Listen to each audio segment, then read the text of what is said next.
The legislative session of April 7th, 2022 is hereby called to order. Please rise for the invocation by Pastor Andrews George of Trinity Baptist Church and remain standing for the national anthem and the Virgin Islands March.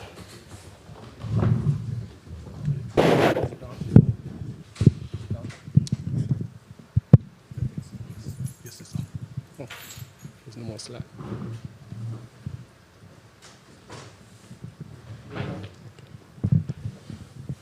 I got it.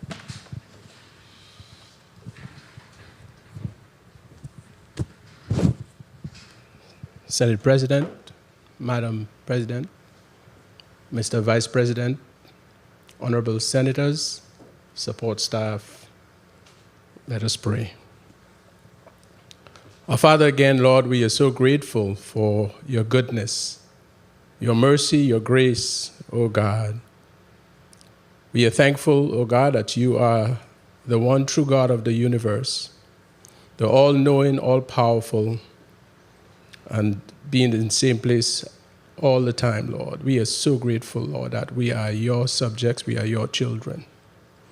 Now, Lord, as the senators come together, Lord, to do business for the people of the territory, I pray, God, that you give them wisdom, knowledge, understanding, patience, O God, and that you will lead them in every decision that will be made, not only for today, O God, but for the future also. Lord, as I think about wisdom, I think about King David and his son Solomon. When Solomon took his place, David's place, O God, he realized his inadequacy, O God, and came to you and asked you for an understanding heart so he could lead your people. I pray the same for each and every one of the senators, Lord, that they will seek your face, O God, and ask for an understanding heart so that they may lead these great people of the USVI. I pray, God, that you will help them to come together, O God, in a unified manner as they tackle this thing that they will be dealing with, my God, today with I pray, God, that you will just help them, O God, to look out for the Virgin Islands on a whole, O God, and that the profit of whatever is going to be done, Lord, will be for the benefit and the future of the USVI. So thank you for each and every one of them. I pray, God, as Solomon prayed, Lord, and he asked for that, Lord, you said you will give him wisdom, Lord, and you also said because he didn't ask for benefits for himself or for the lives of his enemies, Lord, you gave him wisdom beyond anyone else had ever gotten. So, Lord, I pray for the senators, my God, that you'll give them wisdom during this session, oh God, and that the consensus at the end of that will be again, Lord, for the benefit of your people. So thank you again for each and every one of them. Thank you for their families. I pray, God, that you'll bless them, bless their homes, oh God. And Lord, I pray for the people of the VI that you'll bless in each and every one of us also. Thank you. We appreciate all that you have done. We appreciate what you'll do during this session and during the future sessions. In Christ's name I pray with thanksgiving, praise. Amen.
Madam Secretary, can I get the roll call, please?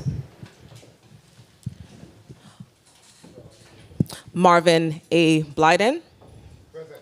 Senator Marvin A. Blyden, present. Samuel Carrion. Senator Samuel Carrion, present. Dwayne M. DeGraff. Senator Dwayne M. DeGraff, present. Novell E. Francis Jr.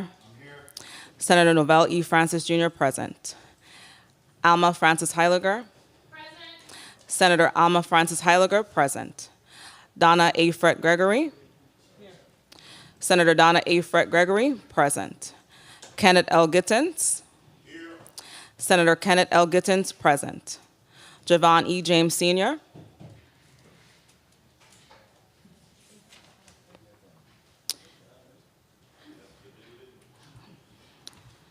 Absent. Franklin D. Johnson.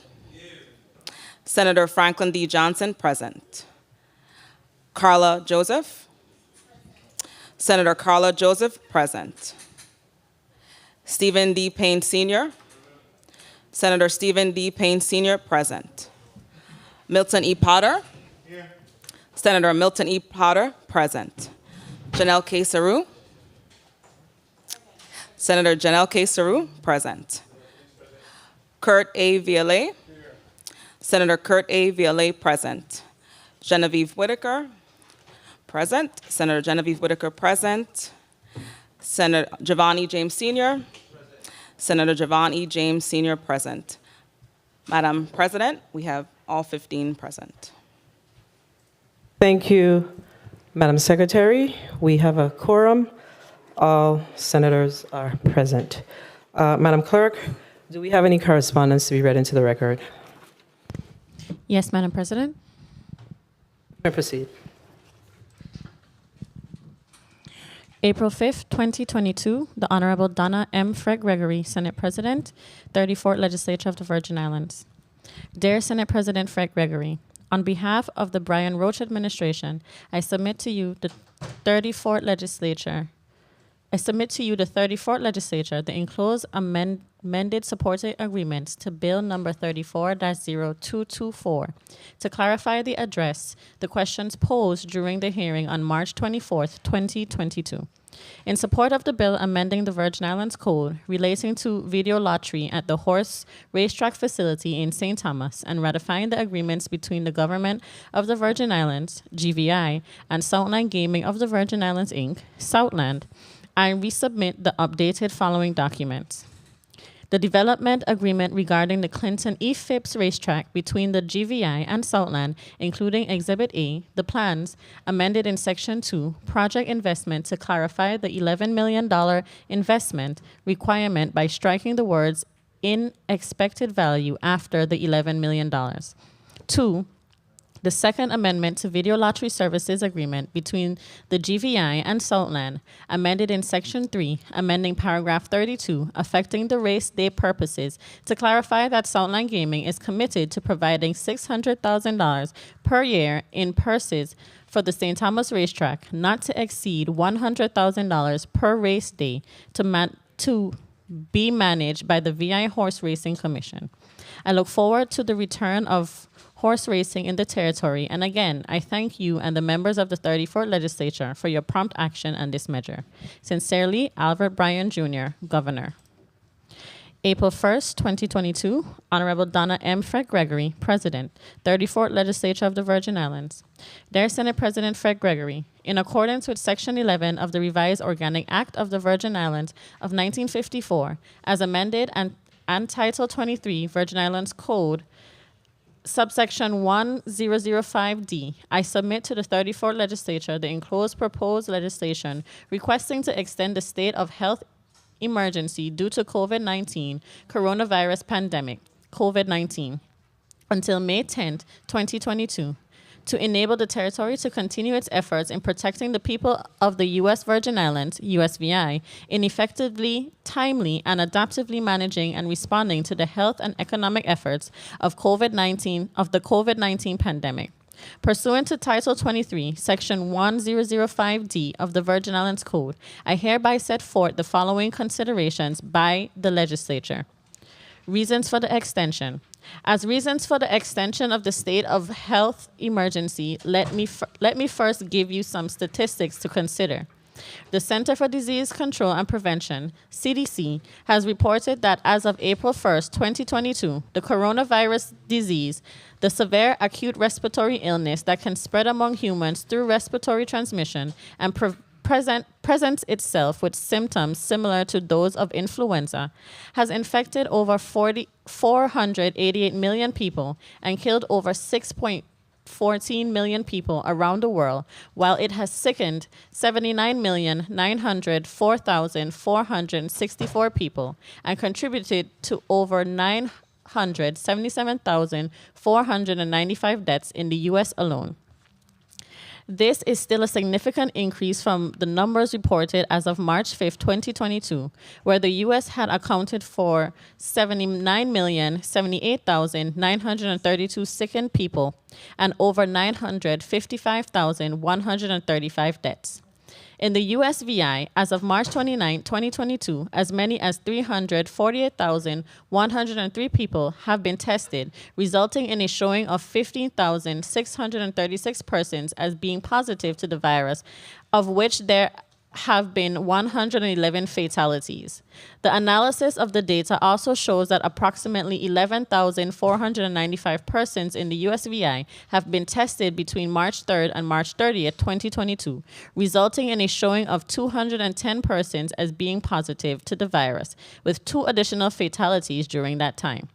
This is a significant progress in our community compared to previous months, increased but still a cautionary sign. The territory has managed to maintain lower levels of COVID-19 activity with periodic surges, although the USVI is a major travel destination. A significant cause for concern in maintaining the controls of a state of emergency is the fact that we are still in the middle of tourist season with heightened air, cruise ship, marine, and inter-island traffic. Some of the external sources of these visitor arrivals have a higher risk profile, and hence there is a need to maintain control of this influx through legal checkpoint channels. The Department of Health, DOH, the Virgin Islands Ports Authority, VIPA, the VI Police Department, VIPD, the Department of Tourism, DOT, and the VI National Guard, VING, have all been instrumental in this effort and have utilized federal emergency funding to do so. The territory, having already experienced variants of COVID-19 in our community, will remain at risk as long as the virus remains rampant throughout the U.S. and the world. Although we appear to be nearing the end of the state of emergency, premature removal of the state of emergency would result in the following: loss of authority to enforce and maintain travel portal assistance in screening both air and sea travelers to the USVI for possible COVID-19 infections and vaccination. Possible loss of aid for adequate staffing coverage, obtaining and utilizing medical supplies, ability to continue control measures for mitigating the risk of COVID-19, and to continue the efficient operation of the vaccination program without interruption as we near a more controlled level of this pandemic. Potential loss of response readiness and life skills by our emergency and law enforcement teams to plan and be prepared for constant fluctuations of conditions of the COVID-19 pandemic response.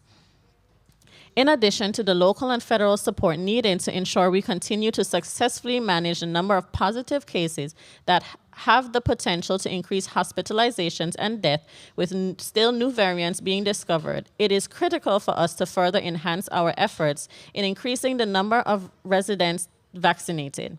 The Department of Health and the Department of Education continue their efforts working on the project to increase our vaccination rates in the 5 to 17 age group as the return to in-school learning has shown an increase in infection in this group.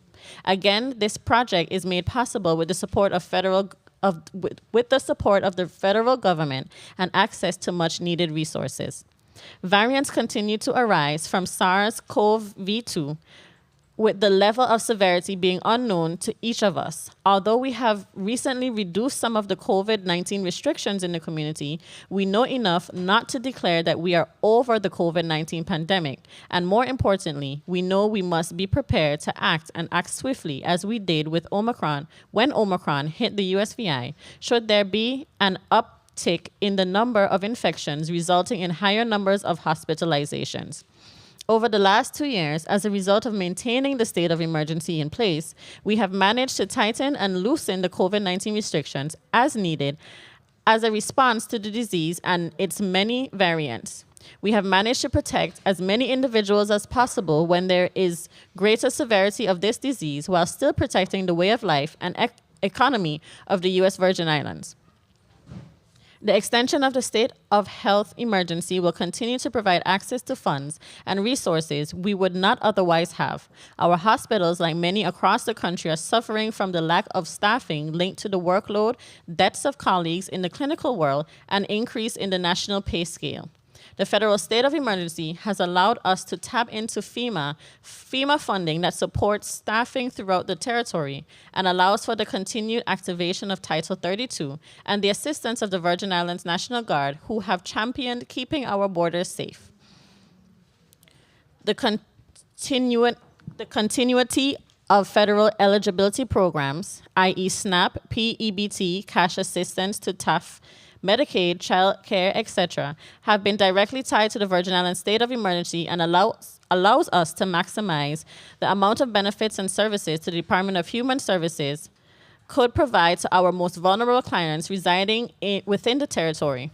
There is a direct correlation between the presidential orders and what the territory is eligible to receive in benefits. Should the state of emergency not be renewed, these vital programs would cease. Time period. Although a longer period of time would significantly benefit the territory and the administration of the COVID response efforts, this declaration extending the state of emergency seeks to extend the time for 30 days from the current expiration date of April 10th, 2022 to May 10th, 2022. I would also like to remind the legislature that no matter when I request this extension of the state of emergency, it is Title 23, Virgin Islands Code, subsection 1005D, as passed by the 30th legislature, that limits the response time of this body to 5 days, just as it only permits the governor to renew the state of the territory on his own for 30 days. And as COVID-19 is unpredictable at this time, but projected to last up to the end of the year, our vaccination program continues to operate steadily. I therefore request that the legislature approve this request for extension of the state of emergency to allow us together to navigate what we hope is a near end to the COVID-19 pandemic. Plan of action. Currently, the recommended plan of action for the territory includes the following: continue to address the conditions of COVID-19 pandemic following those outlined by the President of the United States of America and adapt. Madam Clerk, there's been a motion. Senator Gittins, you're recognized for your motion. Thank you, Madam.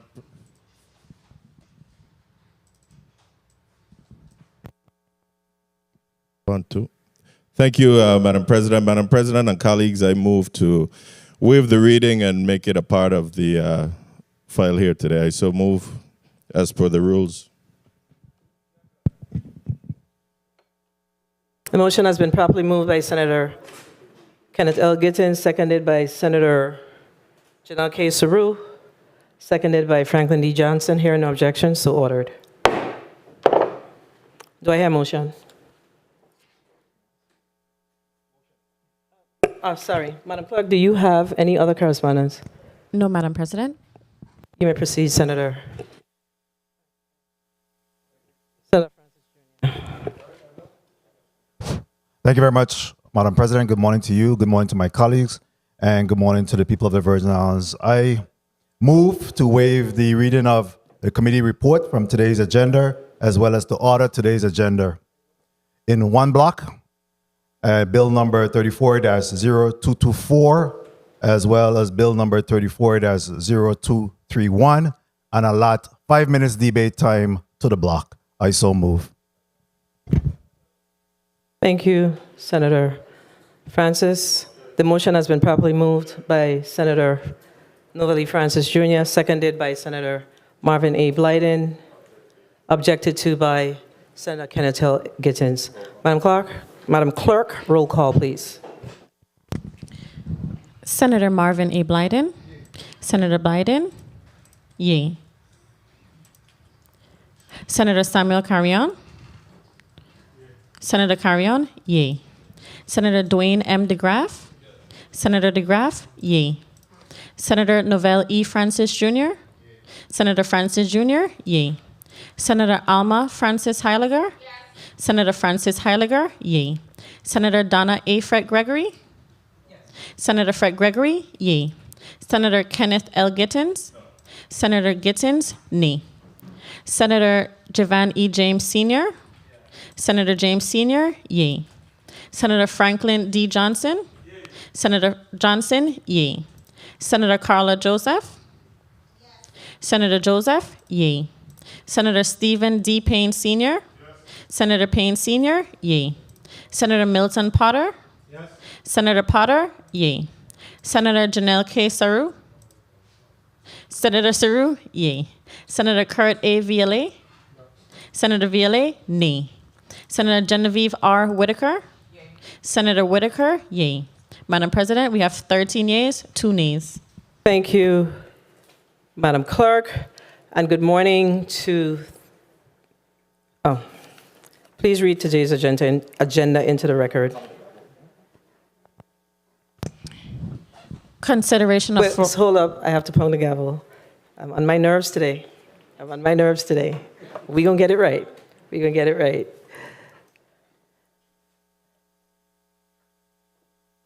The motion is adopted. Senator Giovanni James, you're recognized for your point of personal privilege. Thank you, Madam President. Before we get into any other business, I just want to say, based on Title I Virgin Islands Code, Section 188, April 7 of each year is the birthday of Cyril Emmanuel King, and today is Cyril Emmanuel King Day. I just want to place that on the record. Thank you, Madam Chair. That's Madam President. Thank you so much, Senator James. And I'm not sure I can't remember what year he was born, so we can't. So that makes him, he's 101 years today. And all of us that sit at this institution, all of us that serve in the executive branch, the legislative branch, we stand on the shoulders of Cyril E. King. So as we deliberate today, let us remember Cyril E. King. Thank you, Senator Giovanni James. Senator Novalee Francis Jr., you're recognized for your point of personal privilege.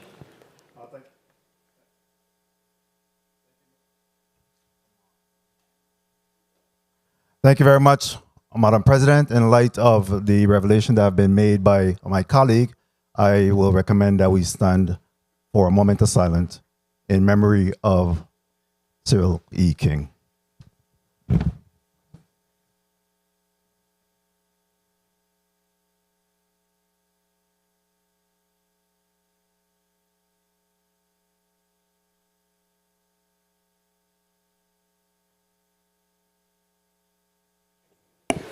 Thank you, Senator Novalee Francis Jr., for your leadership.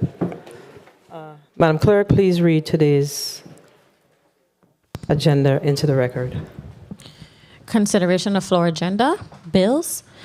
Bill number 34-0224, an act amending the Virgin Islands Code, Title 32, Chapters 11 and 21, relating to video lottery at the horse racetrack in St. Thomas. Amending Title 29, Chapter 3, relating to the zoning for video lottery at the horse racetrack in St. Thomas, and providing for the ratification of the second amended agreement to the video lottery services agreement and the development agreement regarding the Clinton E. Phipps racetrack by and between the government of the Virgin Islands and Southline Gaming of the Virgin Islands, Inc. Bill number 34-0231, an act renewing and extending the declaration of a state of emergency in the United States Virgin Islands based on the COVID-19 coronavirus pandemic for an additional 30 days from April 10th, 2022 to May 10th, 2022. This concludes the reading of the agenda, Madam President. Thank you, Madam Clerk, and good morning again to my colleagues. Good morning to the people of the United States Virgin Islands. And as we've heard, today we have two bills on the agenda, Bill number 34-0231 and Bill number 34-0224. The extension of the state of emergency is set to expire on April 10th of 2022.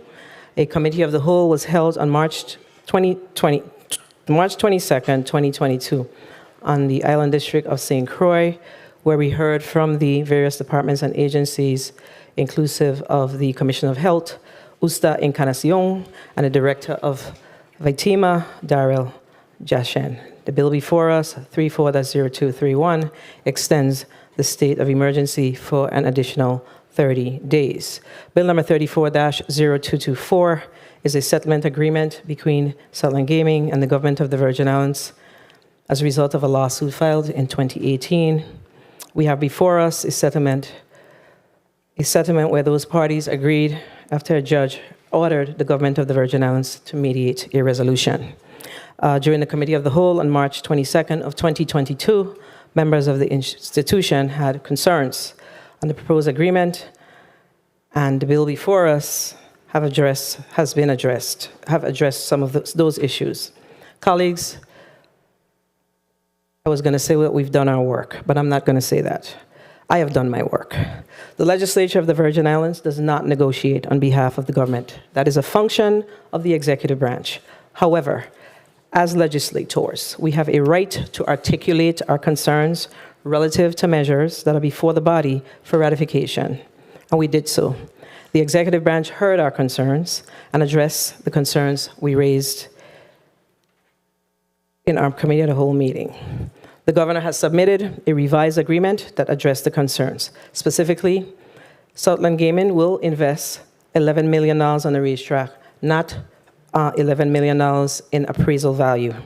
Also, there was clarification that was needed with the language as it relates to Southland Gaming being committed to $600,000 per year in purses. We had a up to clause, and we were not satisfied with that. Those matters came back down before this body in the amended agreement. We have an amendment that addresses the concerns relative to Bill number 34-0224. And I'm not going to get into much more of the details. I will ask my colleagues I will wait until it's my time to debate in fairness of my colleagues here this morning, or in fairness of the legislative process. Colleagues, we're going to go to Senator Gittins, you're recognized for your point of inquiry. Thank you, Madam President. Through the chair to legal counsel, I had submitted for a legal opinion with regards to the contractual relationship between Southland Gaming and the Virgin Islands Lottery. I was told that I would have that information prior to this session. I'm not in receipt of it, so through the chair, I'm asking whether or not that legal opinion is readily available for my colleagues and I to review. Legal counsel, you may respond. Through the chair to Senator Gittins, that legal opinion that you requested is being prepared.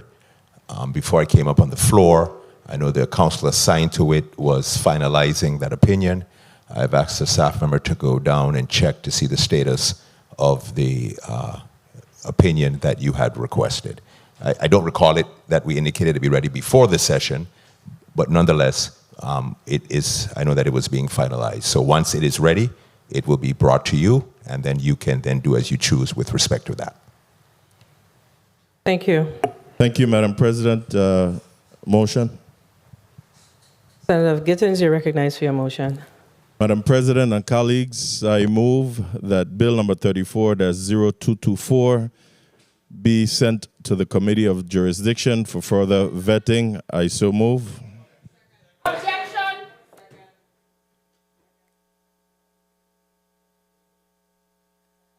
The motion has been moved by Senator Kenneth L. Gittins, seconded by Senator Franklin D. Johnson. Genevieve Whitaker, objected to by Alma Francis Heiliger. Senator Dwayne M. DeGraff. Madam Clerk, we're going to set a 3-minute debate time for the proponent and the opponent. The session stands in recess for 2 minutes.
We're out of recess at this point. Before we went to a recess, we certainly had an objection based on a motion that had been brought forth by Senator Kenneth Gittens. Point of order, Senator Sorrow. Please recognize the mic of Senator Sorrow. Thank you, Mr. President. Page 95, Rule 713 and 714 indicates how we vote after a motion is made. Our rules also indicate that we follow Mason's Rules of Order. And if we're following Mason's Rules of Order, after a motion is made, the roll call should be done and the matter disposed of. Once a motion is made, you're going to vote in block and you have to dispose of the matter at this time. So there's no debate time on a motion, Mr. President. Thank you very much, Senator Sorrow. At this time, Senator Francis Heiliger, you recognize.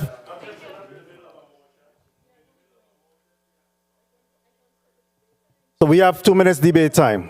Senator Gittens, the objector, 3 minutes debate time.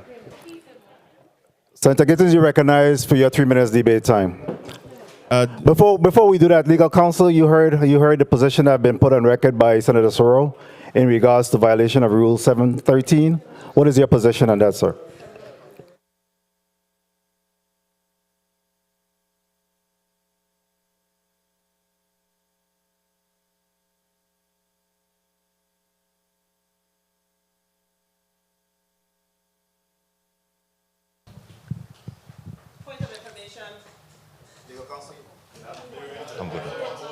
Legal counsel, you recognize.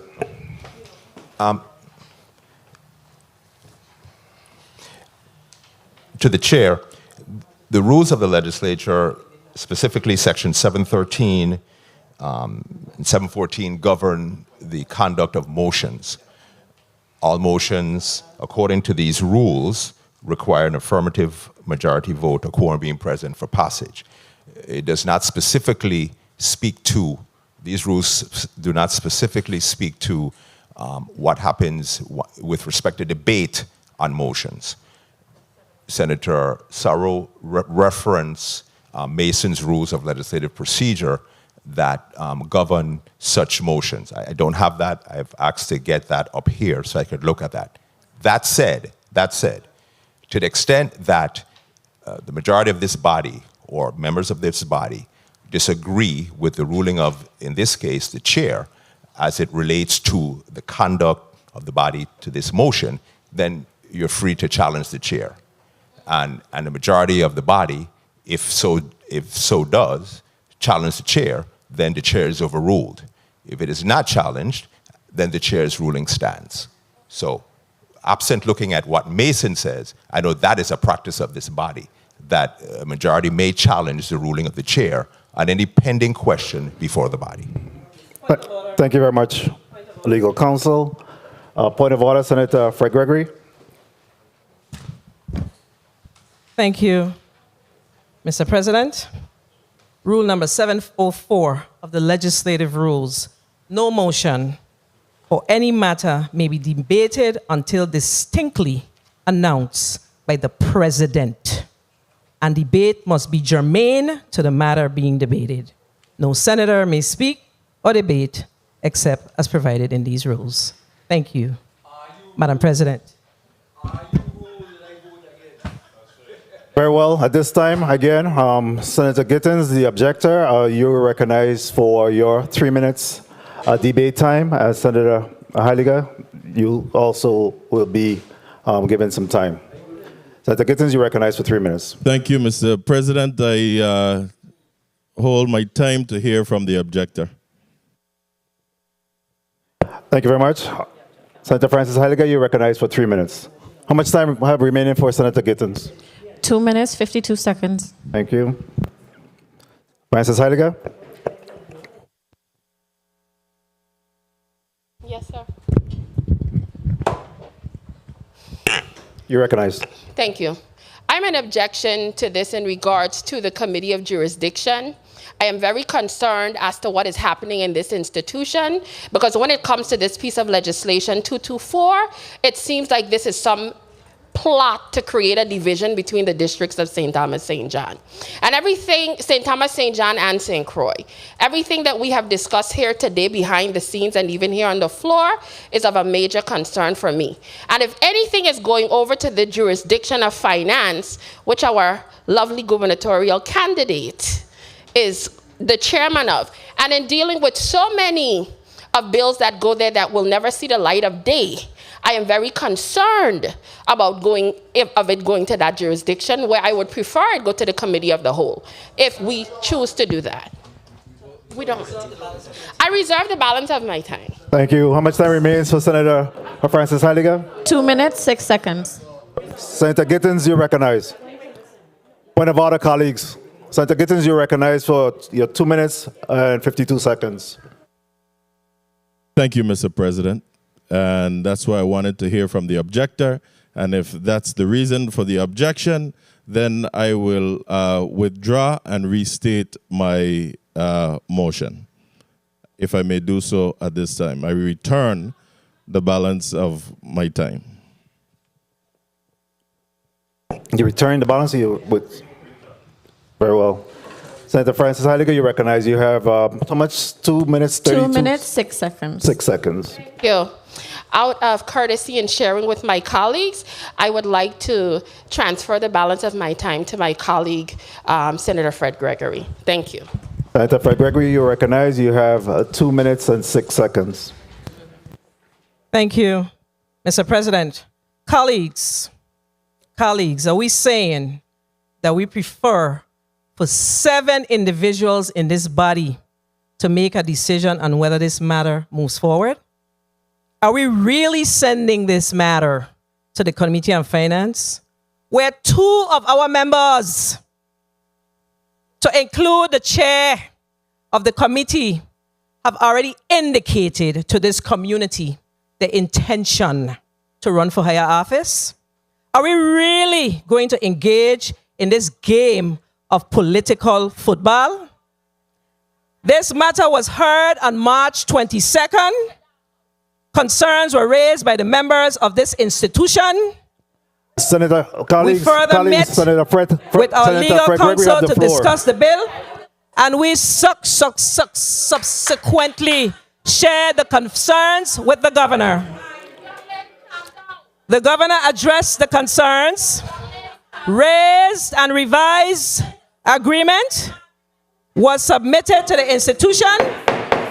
Point of order, colleagues. Colleagues, Senator Fred Gregory have the floor. For ratification that is before you today. Further, there's an amendment to cure the concerns raised in this bill itself. I sent out correspondence dealing with the steps taken to address the concerns raised on March 22nd and March 28th. 30 and seconds. asked if there was anything missed to reach out so that we can work on it together. And today you bring a motion which is nothing more than political desire being placed above the best interest of the people of the Virgin Islands. What are we sending to the Committee of Finance to accomplish? That the legislature, remember the legislature cannot negotiate. Today is a yes or no for the horsemen in this territory. A yes or no. That is what today is. Time. And it is on all of us Senator, your to time decide. has expired. Your time has expired. Thank you, Mr. President. All time have expired. All time have expired. Senator Gittins, you recognize for your point of order. Thank you, Mr. President. I really can't believe where we're at. Rule 704 was just read into record that no motion or other matter may be debated until distinctly announced by the President, and the debate must be germane to the matter being debated.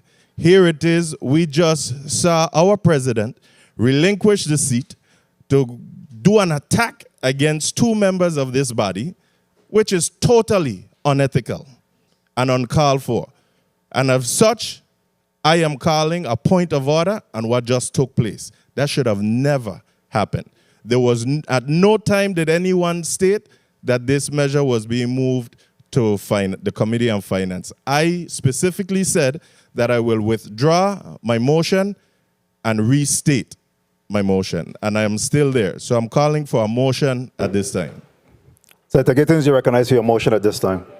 Thank you, Mr. President. Mr. President and colleagues, I move that Bill number 34, that's 0224, be moved to the Committee of the Whole. I so move. Motion properly made by Senator Gittins, seconded by Senator Johnson, objected to by Senator Fred Gregory. Motion. Roll call. Senator Marvin A. Blyden. Senator Blyden, yay. Senator Samuel Carrion. Senator Carrion, yay. Senator Dwayne M. DeGraff. Senator DeGraff, nay. Senator Novell E. Francis Jr. Yay. Senator Francis Jr., yay. Senator Alma Francis Heiliger. Senator Francis Heiliger, not voting. Senator Donna A. Fred Gregory. Senator Fred Gregory, nay. Senator Kenneth L. Gittins. Yes. Senator Gittins, yay. Senator Javan E. James Sr. Senator James Sr., nay. Senator Franklin D. Johnson. Yay. Senator Johnson, yay. Senator Carla Joseph. Senator Joseph, nay. Senator Stephen D. Payne Sr. No. Senator Payne Sr., nay. Senator Milton Potter. No. Senator Potter, nay. Senator Janelle K. Saru. Senator Saru, yay. Senator Kurt A. Viale. Senator Viale, yay. Senator Genevieve R. Whitaker. Senator Whitaker, yay. Mr. President, we have 8 yeas, 6 nays, 1 not voting.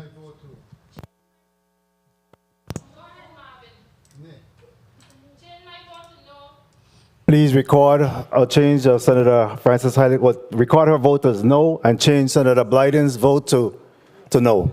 Tally? Mr. President, we have 7 yeas, 8 nays. Very well, the measure fails. Motion fails. Point of information, Senator Viale. Thank you so much, Mr. President. I find it amazing that a member of this body makes a motion to send a bill to the Committee of Jurisdiction, which could be Committee of the Whole, Committee of Finance, Committee of Economic Development, or Committee of Sports, Park, and Recreation. But 2 members of this body took it upon themselves to claim that it's coming to the Committee of Finance and to make an attack that was not germane to the matter being discussed. I want to make my position clear. I am not anti-horse racing. I am not anti-Clinton Phipps. I have one issue that has been discussed extensively with the president, and it's exclusivity until 2041. That is it. But to be attacked because I have an objection with exclusivity is way out of order. Totally out of order. And this body should not sink to that level. We have a long way to go. Thank you, Madam President. Thank you, Senator Viale. Senator Francis Heiliger, you're recognized for your point of information. I would like to put on the record that I personally have made no attacks to anyone in this institution. One of the rules on this floor is that we usually make reference to our colleagues by specific names and not by their names directly. So if sometimes we say Miss Millennial, or we say the good senator from this district, or we say the gubernatorial candidates, that is all I was referencing. And it had nothing to do with any attacks whatsoever, because within this institution, we've had several conversations. And from my perspective as a representative of the people of this territory, I am on the perception that this has turned into a district debate. That is how I feel. When I believe that we should be one Virgin Islands, I was not a member of this institution when the one agreement for the racetrack in St. Croix was done. This is one that we're discussing for the District of St. Thomas St. John. We had a committee of the whole where we had a whole conversation where the representatives from St. Croix said, you know what? We don't have a martyr in this pestle because we already had our contract. But everything I keep hearing, it seems like there's a division. We need to start functioning like we's one. And that is how I function. I will go to war for St. Croix the same way I will go to war for St. Thomas St. John. So please, do not make any aspersions that there's any type of discourse between anyone. I come here to fight for all of my people. Thank you very much. Thank you, Senator Francis Heiliger. Senator General Case-Saru, you're recognized for your point of information. Thank you. To the listening of the audience with a caucus this morning, and I intentionally did not attend caucus. I didn't say anything in caucus. And it's unconscionable that we sat here today and made today's discussion about a gubernatorial team. And when that attack was made, I am compelled to respond. In the last legislation, in the 32nd legislature, we had Senator Nelson running for office, Senator Roach, Senator Sanis, and Senator Hansen. And at no point in the 32nd did we attack any of our colleagues because of their political choice. And when I show up on this floor, I show up and I debate the substance of the argument. And when I vote and I make my statements, it's because I read and I make an informed decision. This is not politics for me, and I take the job serious. So I am surprised to come here today to do the people's work. And an attack, we relinquish the chair to launch an attack and say have two candidates in the Committee of Finance. I didn't debate or discuss or negotiate a bill going to the Committee of Finance. So to launch an attack to the public and to have them thinking that and swallowing that information, we just change the game. We just change the game. And if we are going to debate, let it be germane to the issue. If we are going to debate, let's talk about the amendments before us. Madam President, I am truly appalled at your actions today. Thank you for the time. Senators, we have one more point of information, and then we're going to move on. Let me just make myself abundantly clear. Let me make myself abundantly clear. I said what I said. Senator Kenneth L. Gittins, you're recognized for your point of information. Thank you, Madam President. Madam President, colleagues, and the people of the Virgin Islands. First of all, let's remember what the pastor prayed and asked for today when he made mention about the betterment of the Virgin Islands. And I repeat that because I want to remind you, colleagues, that hurry dog eat raw meat. And there's only two reasons why anything would be hustled through a legislature. And one is it being an emergency. And the second is because I want you to see something and I want you to hustle, put it through. And if we're talking about something that is going to benefit the masses and not the classes, then there should not have been a problem in sending it to the committee of the whole. That's all 15 of us, not to 7. And we would have been able to ask all the questions that we had from the last committee of the whole to now to address everything. But last minute now, we're going to get all the amendments and everything shoved down your throats. Remember, the SPV was knocked down how many times before it finally passed? And if we didn't stand firm for the people of this territory, and specifically the members of GRS, not a damn thing was going to be in that bill for GRS. But we kept taunting GRS to benefit. But it was because we stood firm as a legislature that we were able to see what we're seeing now. They're bragging now about how much millions of dollars going to the GRS. Thank you for standing firm, and that's what we should have done today. The vote Thank is you. already gone, and we will do what we have to do. Thank you, Thank you, Senator. Madam President. Nobody else's time got cut off, but thank you. I'm sorry, not intentional. Thank you, Senator Gittins, for your commentary. I think it's important, since we are having our points of information that we're sharing with the community. I operate in a very transparent manner as a president of this institution. And we did have a committee of the whole on March 22nd with regards to this specific measure that we are here debating about. And there were concerns that were raised, as I tried to explain earlier in my, when I made my opening statement.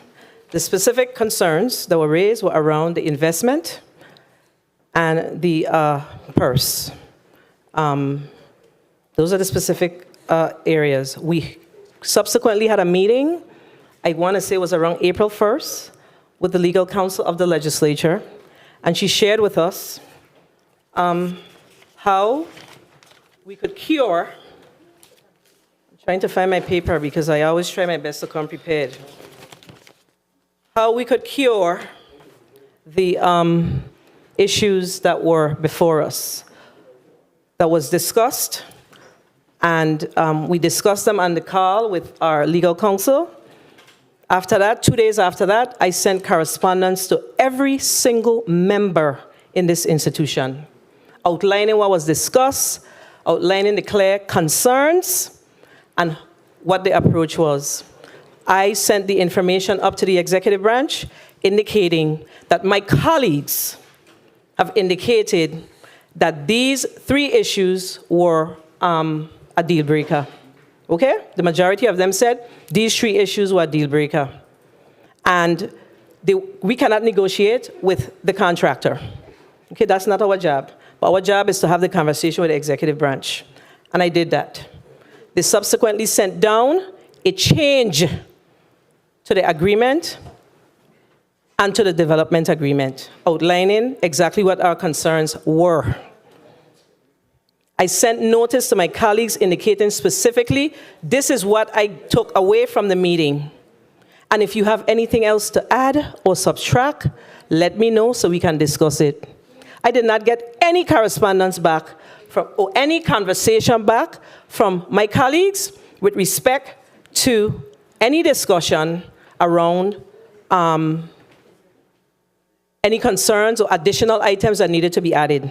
No concerns. I think one senator, my female colleague in this district from housing, she made some subsequent discussions around it. Other than that, and I think Senator, the radio host, she as well shared her concerns. Nobody else, the objectors, never said a single word to me. Not a word. Today, this morning, to the public of this community. Fine, now that's fine. We met, that's why the meeting started late, because I always try to start my meetings on time, because it's important. We met in the conference room of the legislature, and the individuals who are objecting, they didn't have the common courtesy to participate in the meeting. Okay?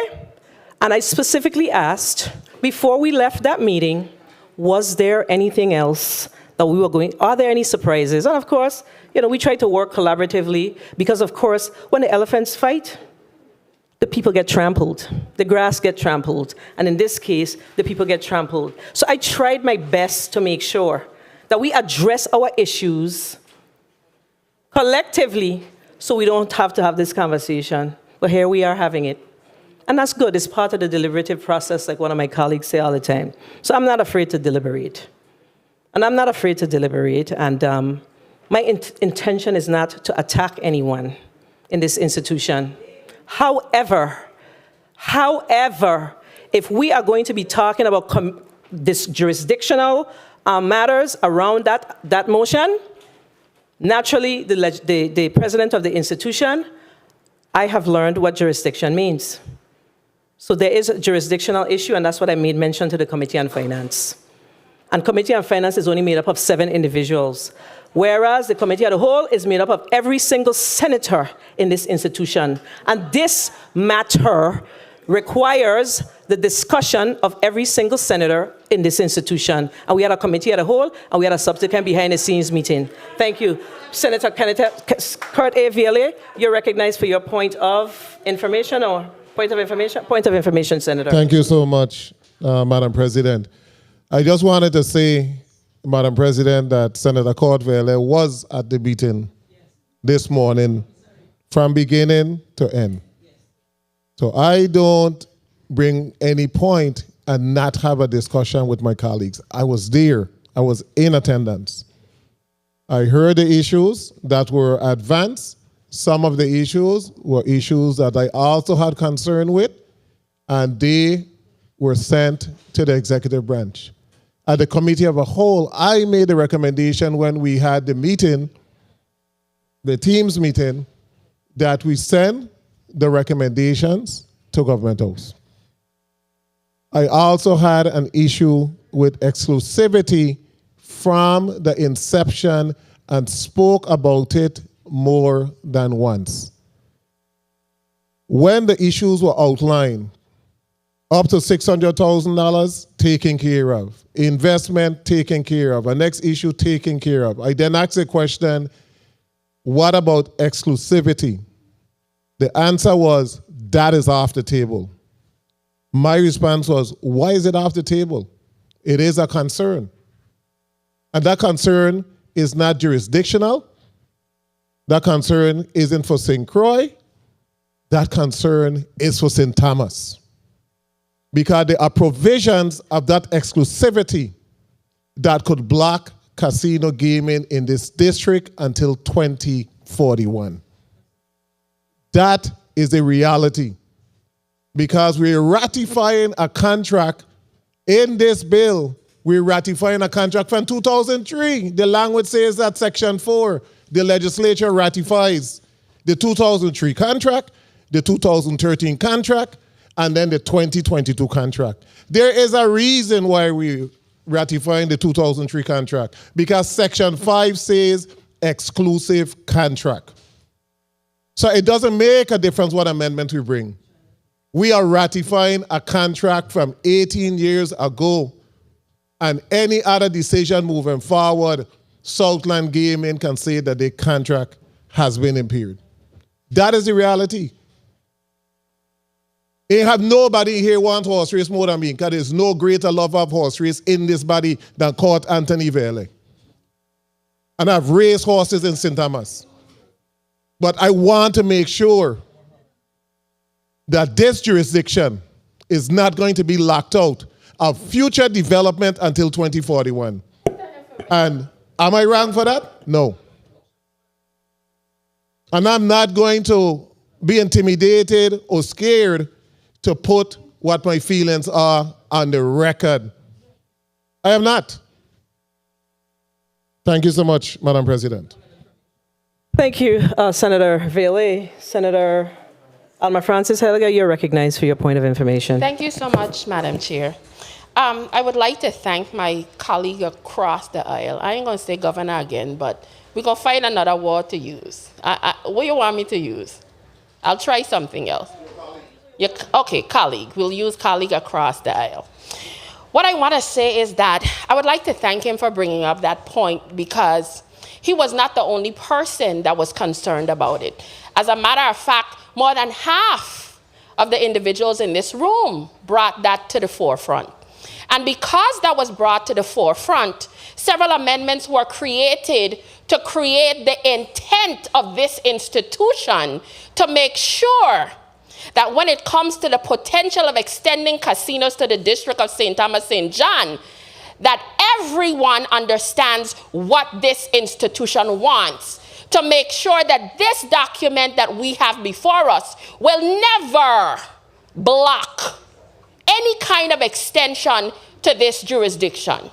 Now, whether it's an amendment to try to create a definition for video lotteries, whether we have to make amendments to create definitions or alter for slot machines, whatever we have to do as this institution, we have the right to do it. And if that is what we have to do to ensure that giving an exclusive contract or extending it to an institution that already has it, that is not a problem. We have several exclusive contracts here in this territory. This is not limited only to them, but I, as a representative, have to make sure that it protects all, because it's not just with video lottery. Education gets a chunk of this money. It's not limited to this. So I am not going to sit here and have a narrative put forward that it's only a situation. We all have that concern. And several amendments before us could easily correct these issues. And I am putting my intent as a legislator on this floor to go in our transcription forever. My intent is for nothing to ever block casinos from coming to this district if it is the will of this body. Thank you very much. Thank you. Senators, we're going to go to the debate time.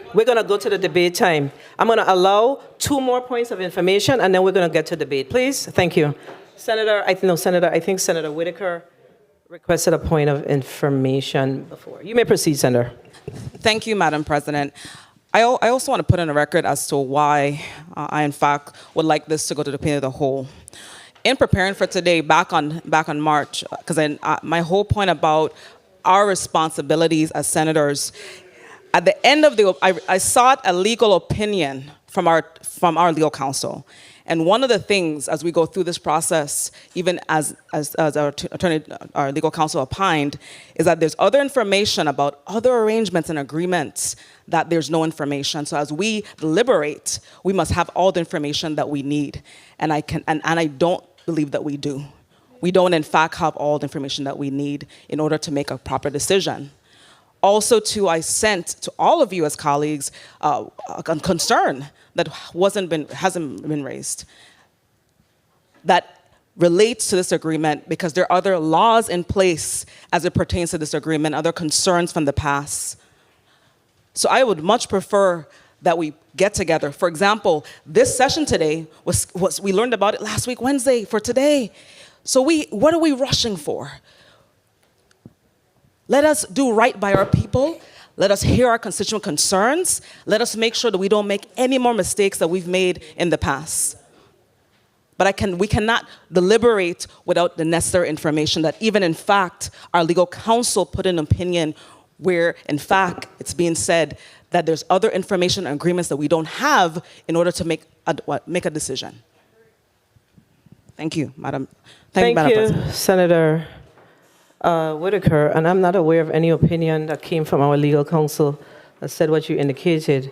Senator Carla J. Joseph, and this is the last point of information before we go to the debate time, please. You're recognized for your point of information. Thank you. Thank you so much, Madam President. I just want to say something, and I want to be very clear. I've been going to the horse track from Bavonia and walking down to Clinton Phipps for a long time, for the time I've been on this God's earth. Our horsemen and women deserve to have that track opening up. They deserve it. There is nothing, everything we have been through, we have had extensive discussion. We sat here until late at night in committee of the whole, drilling Jennifer O'Neill, drilling Raymond Williams, all of those human beings, all of them we drilling. asking questions. We even had a next meeting on Teams, asking more questions and asking for information. And those concerns were expressed to the executive branch. They work fast on doing it and addressing those concerns. I had some concerns myself. I had some additional concerns. But I look to the bigger things. We are looking at economy of scale. Ain't have no new money coming here. Ain't no new money. This ain't no new money. This is the same money that's been running with the VLTs and given into the government coffers for the past, over 10, 20, almost 20 years. Okay? This ain't nothing new. Why are we here pretending? And when we're talking about exclusive contracts, we have exclusive contracts all the time with the government. The government does it all the time. We have examples of it. We have examples with a ferry company. We form those type of contracts because of the need in our community. Because we're small, this ain't no global major thing here going on. So we need to be able to vote on this issue today because we have vetted it enough. Thank you so much, Madam President. Thank you, Senator Carla J. Joseph. Senator Alma Francis Heiliger, you are recognized for your 5-minute debate time on the 2 items on this block. You may proceed, Senator. Well, I would like to put on the record, I know that sometimes people have thought process or opinions as to why we as senators fight for certain things. And I would like the people of this territory to know that everything I stand up here and I go to bat for is because I truly believe in what I'm doing. It don't have nothing else, and that is it. Now, when it comes to the state of the emergency, I have watched this debate go on for quite some time. I am happy that it's actually before us for us to discuss today. We've listened to it in the Committee of the Whole. Some of the things that was being read out in regards to what potentially the reasons why we should continue to be in a committee of the, we should continue to be in a state of emergency, I was very concerned about. One of the things included stating that if we don't continue to be in a state of emergency, we're going to lose all these federal dollars. Now, a lot of these federal funds are already allotted to the territory. In addition, when it came to speaking to Director Joshing on the Senate floor, one of the specific questions I asked, for example, when it came to contracts for getting monies for some of the different agencies, for workers, we also asked the question even for the National Guard. He specifically shared with us those things are not going to be affected because they fall under a federal plan that pays out money whether we're in a state of an emergency or not. Now, I wanted to know what the benefits were because my biggest concern with the state of emergency has to do with the fact that laws are suspended during this time. A lot of protocols and rules and regulations that are set in place in order to govern are stripped away. And we've been in a state of emergency for a very long time. And if I felt it was warranted, I would continue to go along with it. But from after listening to testimony and listening to and doing my own research, I will make a vote accordingly when the time comes up. But I can honestly tell you at this moment, I am not fully convinced that we need to be in a state of emergency for an additional 30 days. As it relates to Bill 34-224, well, I think y'all heard most of my comments already. So I really am not going to belabor the issue. When the vote comes up, I will vote accordingly. Thank you very much.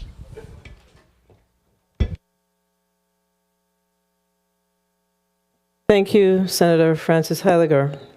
Senator Dwayne M. DeGraff, you're recognized for your 5 minutes. Thank you, Madam President. Good afternoon, colleagues. Good afternoon, everyone listening, viewing, and present. The great Bob Marley said, get up, stand up for your rights. Congratulations on the brave 8 today. will vote to knock down the motion. Today is the day. Step up. Stand up for your right. Vote. I vote yes. And the issue that I had with exclusivity was when the former Mr. Pickering stated that, it's not fair that they will be paying taxes on St. Croix and they won't be paying taxes on St. Thomas. And I got my colleague and I said, hell no, I don't agree with that. It should be fair.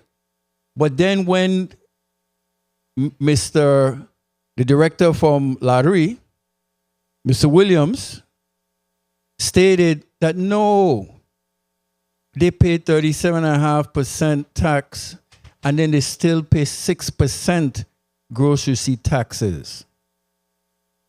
You see, we got to be fair when we get the information. That was said in the committee of the whole. We were all present for it. I asked Southland Gaming, are you ready to invest your $11 million and get horse racing going again? And I asked the gentleman from VIGL, and he said, well, if St. Thomas kicks off, he won't be too far behind, ready to get St. Croix going. Let's get it going. But this bantering and stuff, don't talk about what happened in the 32nd legislature. Because, I ain't going to do and then talk. But it wasn't nice, like how I trying to make it out. It was dirty. Why? Because we're there. So don't come talking this kumbaya, hum. That's why they see me object to the things I object. The rules, where it is, are you objecting about? Oh, this in the rules? Are you brought the rules? I vote against them. January last year, I vote against them. So don't bring them now and expect sympathy from me. You don't get it. So are you ready to vote yes? Because I'm saying exclusivity was my issue, and I sat with my colleagues and I stated it is not fair. And we have had meetings and we're trying to make some adjustments. I'm ready to move forward and vote yes, because I'm saying 37.5% tax that are paid to different agencies through lottery, and then 6% gross receipt tax. That's what the Southland Gaming pays here. So let's state it. And incidentally, they said the casino on St. Croix was paying 25%. So I ain't trying to say it's not. I want to see us get the horse racing going. I ain't come here to be rude to nobody. I come here to be representative of the people of the Virgin Islands, not get into being indignant and foolishness. But that's my stand. So, if I have an issue, tough luck. In regards to the state of emergency, I would vote yes for that again, because again, we need to address that again as a whole. Sit down with them, get a little more detailed information, and possibly change what needs to be changed. But to come and to just decide to cut it off just because, again, and in closing, I remember in 2016 when I was a senator-elect, I sit down right here in the gallery, right there, 3 o'clock in the morning. We talk about sneaking thing cross. 1 minute. 3 o'clock in the morning. Who in the right mind does vote something in 3 o'clock in the morning? To me, at that time, that's somebody who got thing to sneak in. But hey, I've been through it in the 32nd. It became the norm. So horse racing ended in that time, 2016. It's high time now to get back. So we could agree to disagree and be respectable about it. That's my stance. 30 I seconds. tend to be respectable about it. And, like I say, I didn't come here for anybody to like me. I could care less who don't like me. Because the people thank you. The people have voted me here, and I came here. I think it is in everyone's interest who've been elected by the people that, one, I think you're highly respectable individuals, and I think, two, that you're going to do your job, what you have to do for the people of the territory. So thank you for the time, Madam President. Thank you, Senator DeGraff. Senator Franklin D. Johnson, you're recognized for your 5 minutes. Good morning. Thank you very much, Madam President. Wow, it's afternoon. Good afternoon. Thank you very much, Madam President. Good afternoon to my Colleagues, good afternoon to the viewing and listening audience. Good thing comes to those who believe. Better thing comes to those who have patience. As one of my colleagues said a minute ago, hungry dog will eat raw meat. This bill, and you should know too, madam, you should know too. This bill here that we're talking here today is not about horse racing. Let's stop dingling horse racing in front of the horsemen them. Let's stop dingling it. It's not about horse racing. Because Southland Game tell you plain out, they'll shut down 11 million and put next 600,000. Are they willing to promote race? The answer is no. We're going to pass a piece of legislation here without even a promoter to run race. Without even a promoter. So let's not play games with the horsemen them. Let's not play games with them. Because it's more than that. It's more about gaming. It's more about a few people making real money. And my very good colleague here talk about 37%. It's 37% of the net. Not of the gross. And the 25% by the Casino Commission is of the gross. So let's be clear of what this 37 and this 25% is. And it's a big difference. It's a big difference. Okay? I stand here today without any fear that when my vote gonna be to represent the people of this territory, that it's going to be fair for all. The lottery have a 4-way test that I gave you all the other day. Is it true? The answer is no, because I'm about horse racing. It's not. Is it fair? The answer is no again. Because there's only one set gonna get whereas the other don't. The third part, will it build goodwill and friendship? We could see that they ain't bringing goodwill and friendship here today. That's very clear. And the fourth part of this test, will it be beneficial to all that concern? That's the fourth part. Will it be beneficial to all that it concerns? And you have to dig and think about it. But I know, I sleep very good every night. And I'm going to continue to sleep good every night, knowing that the decision I make here is in the best interest of the people of this territory. When you talk about giving exclusive rights to one set and tell others that you ain't coming into this business, then I got to think about it too. I have to definitely think about it. 2 minutes. If you take a pig and you put lipstick on it, it's still a damn pig. So I don't care how you flip it and dice it. We've been here watching this thing coming with amendment after amendment. And it's not fair to say that everything that we asked to go to the governor went. Because my concern was, you giving $600,000 one time in the duration of this contract. Where will the pauses increase? But you're going to make more money. When they show you what they made in 2021, 11.6. That's without Havenside. That's without St. John. You really serious about this? So I will put on 11.6 though. Because guess what? When I put my 2,000 machine on this island, you know what kind of money I gonna make? Billions. But the horsemen them that we say they're here to represent gonna get pennies. I've been around horse racing. I race horses. And I know it is to get up 5:30, 6 o'clock in the morning and get back up again in the evening. Sometimes horsemen don't sit there cheering before they go to school and don't sit them before they get up to go again. But your pulse gonna stay the same. And guess what? If you run more than 6 races, you don't get 100,000. It gets less. So you're going back to what you raced for before. I spoke to horsemen here in St. Thomas many times. And these letters that you get ain't even a % of the people that race horses. These letters that you got represent the people who's with Southland Game. 30 seconds. Let's make no mistake about this.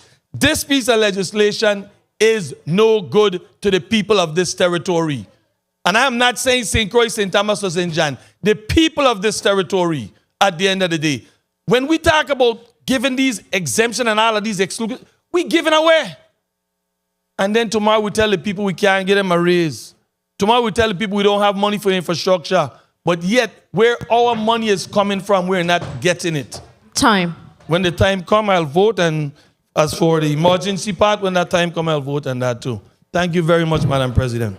Thank you, Senator Johnson. Senator Giovanni James Sr., you're recognized for your 5 minutes.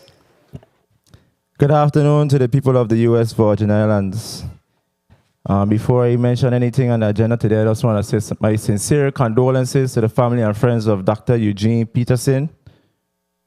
I also want to say congratulations to our Virgin Islander, Aaliyah Boston, and the South Carolina team, winning the national title.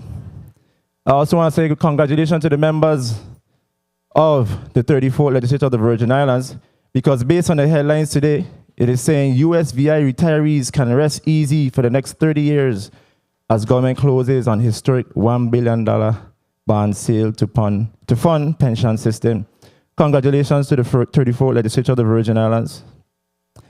In other news, it's saying in an op-ed, new VI constitution is a step towards greater self-determination. In other news, U.S. Attorney's Office in the USVI commemorates April as Sexual Assault Awareness and Prevention Month. And for those who know, I've been advocating heavily as a senator in the U.S. Virgin Islands to make sure that we protect our children from sex offenders. And last but not least, the Department of Human Services can safely say we can have our senior citizens be entertained. So as we speak about all these negativity here, I want to say this last thing. HUD Secretary to VI government, use federal dollars before it's taken away and spent elsewhere. I have nothing to say when it comes to horse racing. We have a lot of work before us. We have a lot of work before us. And yes, I understand the importance of the sport, but my colleagues, we have a lot before us to be spending so much time on issues like this. Because when I was the chair of the Committee on Youth, Sports, Parks and Recreation, I held many hearings and brought in the stakeholders to the point I almost fell out to the governor because I had to do a job. I had to do my job, and I put the necessary pressure on them when I was in the chair of the Committee on Youth, Sports, Parks and Recreation. We brought in the Horse Racing Commission. We brought in VIGL. We brought in the Horsemen Association. And this is no pressure. But my first term, we had 4 hearings regarding the sport. And up to this day, we haven't had 1 hearing. We have work to do. Because even though we can't bring in certain stakeholders, we could bring in the Horse Racing Commission to find out what's the status of the rules and regulations, find out what's going on with anti-doping legislation. So many things to do. So let me remind my colleagues that all of us in here have things to do. Like I said, 1 man, 1 vote. And that's all I'm going to say. Thank you, Madam President, for the time. Thank you, Senator Javon E. James Sr. Senator Carla J. Joseph, you're recognized for your 5 minutes. Thank you so much, Madam President. And Madam President, in my earlier point of information, I neglected to say a pleasant good morning to good day to everyone and to the listening and viewing audience. I want to quote from Ecclesiastes 10:19 this day. A feast is made for laughter, and wine maketh merry, but money answereth all things. This issue these 2 bills that we have before us is about money. And I'm going to vote for both of them because it's here to help us as a people. If we don't vote for this state of emergency, a lot of the public assistance that we receive from the federal government is going to stop. It's going to stop. A lot of the PBTs, they testified at the committee as a whole. They mentioned it, SNAP, Medicaid, all of those public assistance that the very least the downtrodden need to get is going to stop. That's why this is a financial issue here today. That's why I'm voting for it. That's why I'm going to continue to vote for it because I know having growing up in poverty, how much that public assistance means to us and a family. I know because having served our people for over 30 years, how much public assistance is required for our people. I can't sit down and go home and rest in peace and be comfortable knowing that our people out there are suffering. Because you don't know them don't mean that they don't have issues and they have concerns. This is what this money brings in. This is a money issue. And then I want to switch. Like I mentioned, I remember the days. I have people here when we remember the days walking down from Bavoni stretch to the Clinton E. Phipps racetrack. You have a wonderful time and it's glorious. And this again is a money issue. I want to read one of the letters that one of the horsemen, several of them sent in to us. They say, this is from Elvin Pemberton.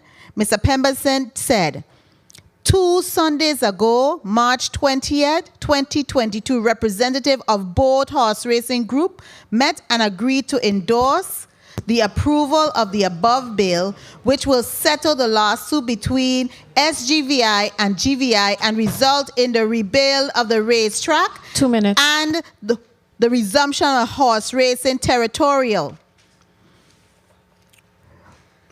This other one is from Edwin Smokes Clark.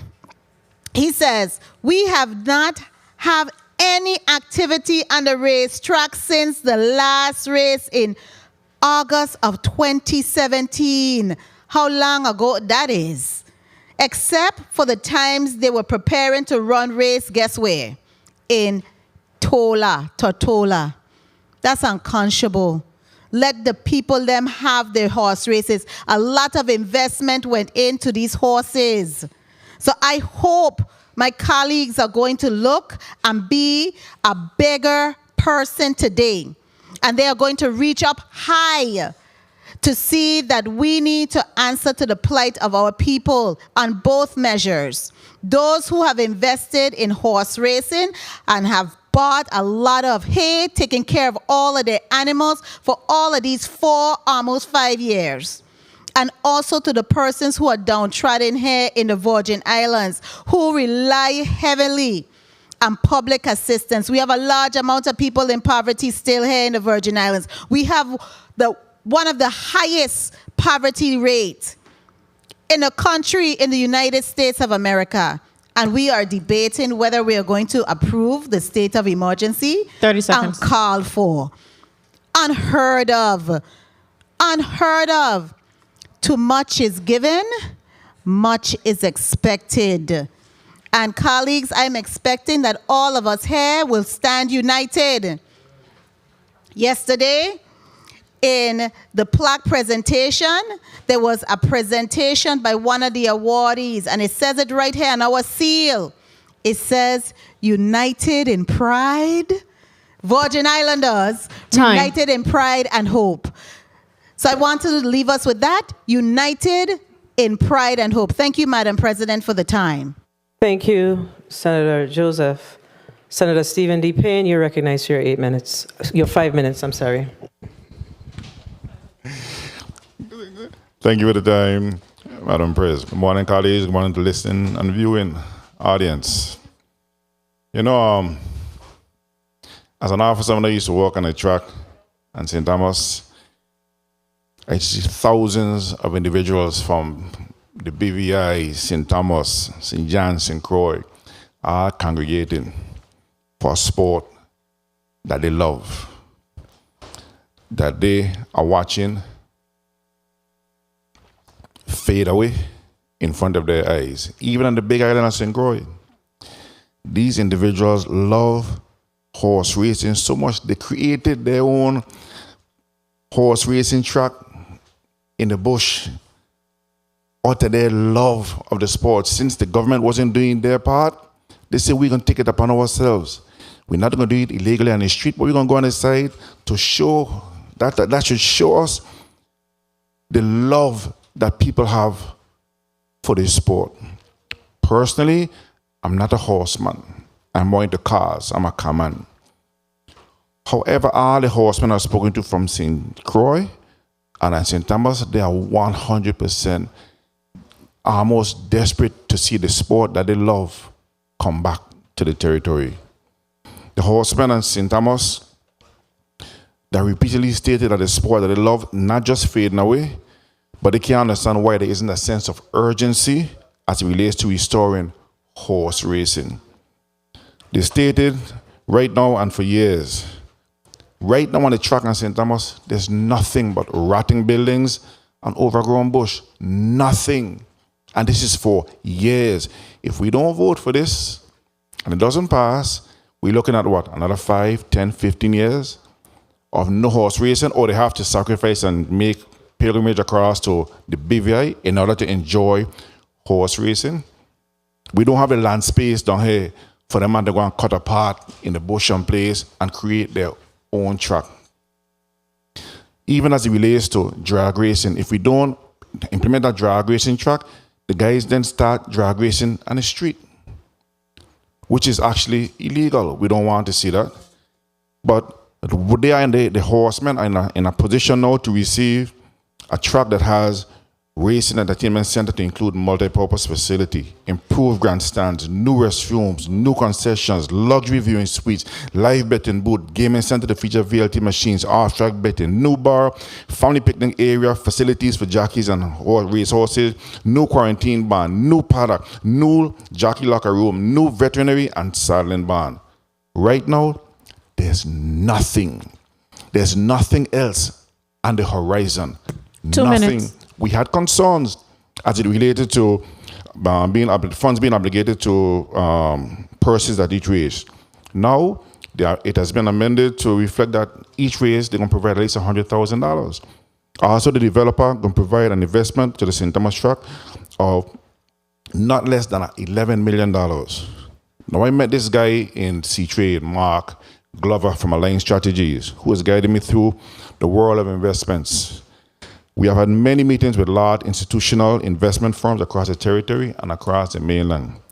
Any company or firm that invests $11 million into a project does not simply want to make back $11 million. They would like the opportunity to turn a profit.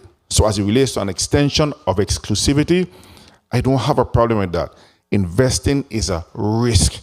And they are risking $11+ million on behalf of the horsemen of the territory. If we have one major hurricane year after year for the next 5 or 6 years, or another pandemic that causes us to close on, how are they going to recoup their loss? The government must raise taxes, and so they say you refund them, you get them a refund? No, that's impossible. That's not going to happen. Now, if this was an agreement for basically obtaining exclusivity simply because they wanted to own a business surrounding VLTs, I'd never support that. 30 seconds. But since they are attempting to revive horse racing, which is a sport loved and supported by thousands of Virgin Islanders, I don't have a problem with that. They are simply trying to secure a return on their investment as any responsible investor or business would. Thank you for the time, Madam President. Thank you, Senator Payne Sr. Senator Kenneth L. Gittens, you're recognized for your 5 minutes. Thank you, Madam President and colleagues. You know, one thing I know we can't do today is lose sight on the fact that this exclusive contract, agreement, whatever you want to call it, is the same reason why horse racing is at a standstill today in this territory. I'm not even surprised of what took place here earlier today. I don't even know why I feel disappointed in some of the behavior. Because, you know, we saw it coming. We saw it coming. And my good colleague liked to say that happened because people don't read. Well, we're seeing it here today. Because there's no way in good conscience that we as a body could or should ratify this agreement today. Half of you don't even know what you're ratifying. And we're ratifying what, going back to 2003, rather than ratifying just what is to be taking place? We in a real bad place here today. It even takes me back into my law enforcement days and going deep to where it is oftentimes stated that we don't negotiate with terrorists. And I am saying that there's an entity that have us hostage in this place because they felt that this government, the people of the Virgin Islands, violated their exclusivity. But yet still we are here today to ratify and approve their exclusivity. You're reading documents where you're seeing from the Virgin Islands Department of Justice documents being signed for legal sufficiency, but yet still there's a notation saying subject to the approval of the legislature. So if you sign something for legal sufficiency right now that this body has not ratified or approved, is it legally sufficient? Is it even legal? But it is subject to what? The approval and ratification of this body. 2 minutes. I want you all to really stop and think about what you're doing, you know. Because what you're doing is, if you pass this today, I'm not saying that we don't want it passed. I am saying let's address the kinks. And let's have time to do it. Because I too want to go on a racetrack and hang out just like everybody else. And more some of you than me want to hang your banners out there too. So do what's right for the people of the Virgin Islands and not for just some of the classes. We know the phone calls were made. We saw it today. We're hearing the buzz all week. But all I ask us to do is do right by the people. That's who we work for. I'm getting all kind of messages about my statement before, but I stand by what I said.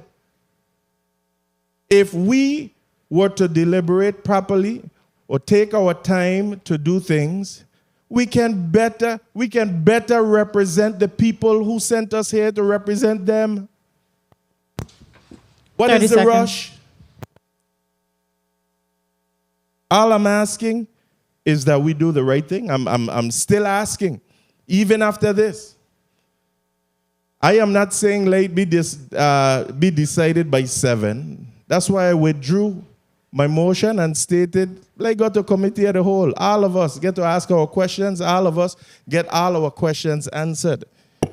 But again, I want to remind you that the same Southland Gaming sued the people of the Virgin Islands, being the government. And all we're doing is a boomerang effect, that if we turn around now and say, okay, you have the exclusivity and this and that, then we have another entity to come around to sue us for doing the same thing what they accused the government of doing before. Think about what you're doing. That's all I'm going to say. And I'm going to sit right here until the vote comes. Every tub must sit on its own backside. Thank you.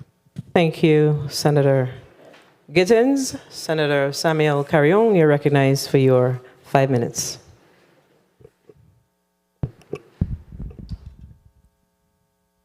Good morning. Good morning. Good morning, Madam President. Good morning to... good afternoon now. Yeah, thank you. The people of Virgin Islands.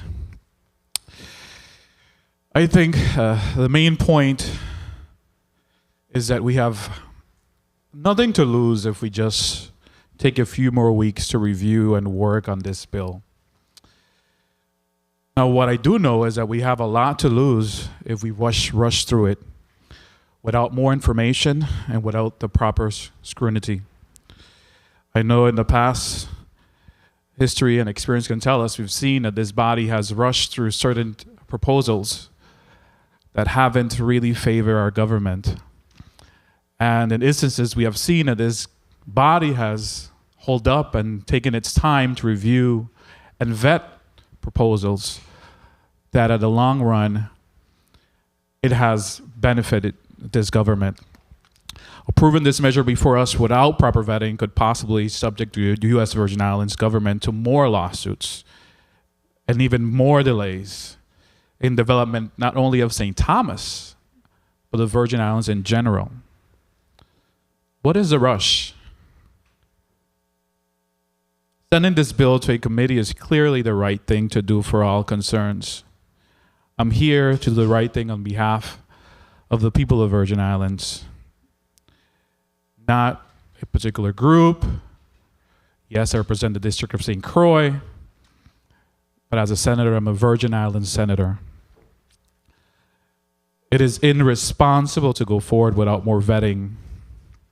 So I can clearly state right now that in good conscience, I can't support this measure today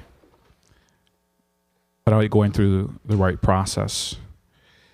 Then this amendment that we have before us today has the possibility of becoming problematic considering the recent ruling from District Court of the Virgin Islands that VLTs and slot machines are functional equivalent of each other.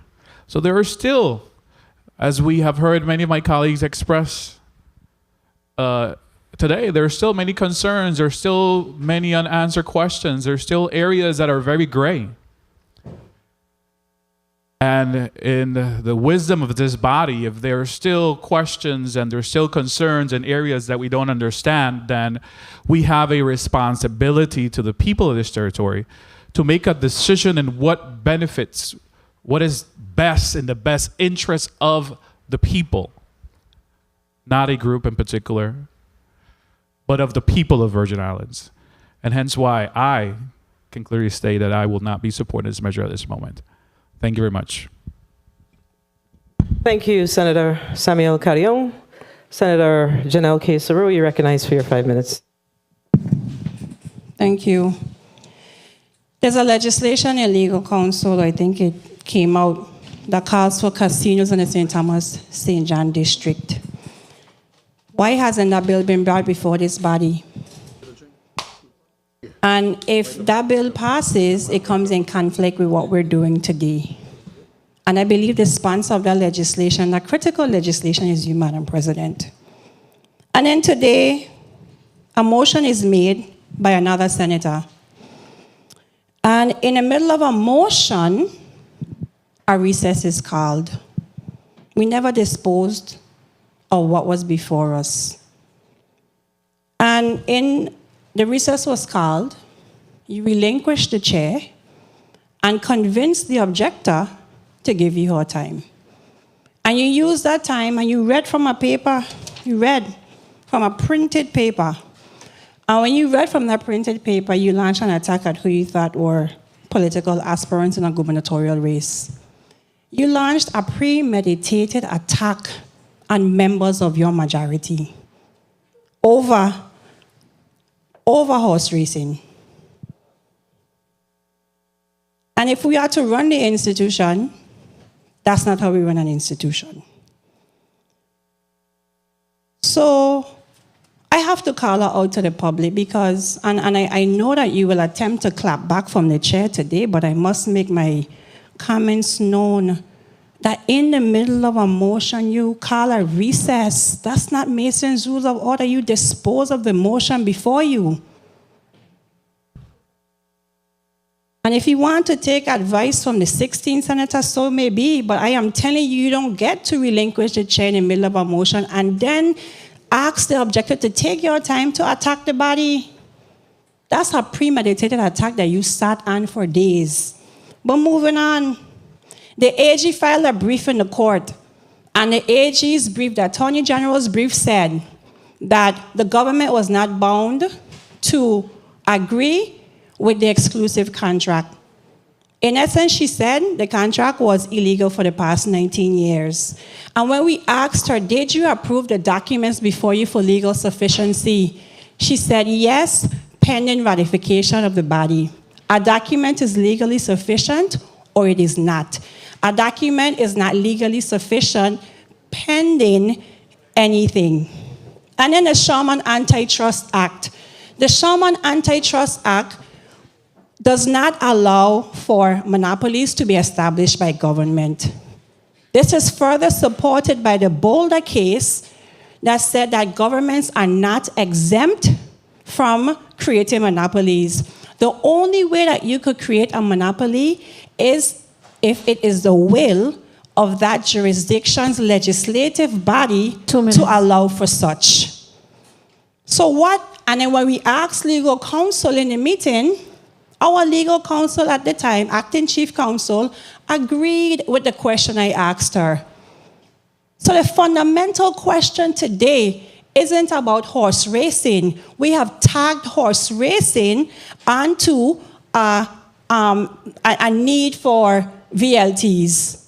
We've used horse racing as a bargaining chip for more VLTs, for another exclusive contract. And the question today should be that we are ratifying 19 years later a practice that was not lawful. We are bringing an existing practice into conformity. I am not here debating and saying that we don't like horse racing. Let's not change or project the argument to something else. Let's talk about the law. And what we are doing is, I don't know. And if it is our will today, the fundamental question is, are we going to ratify an agreement that will give another exclusive contract until 2041? 30 seconds. Is that the will of this body?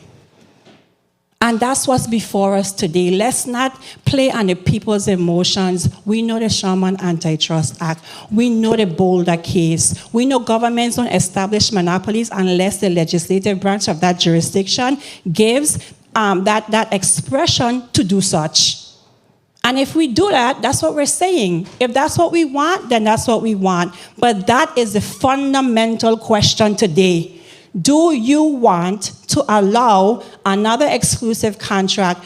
Do you want to bring an existing unlawful practice that existed for 19 years into conformity? The AG said it, that the documents are legally sufficient pending ratification. Hence, what we were doing was not okay.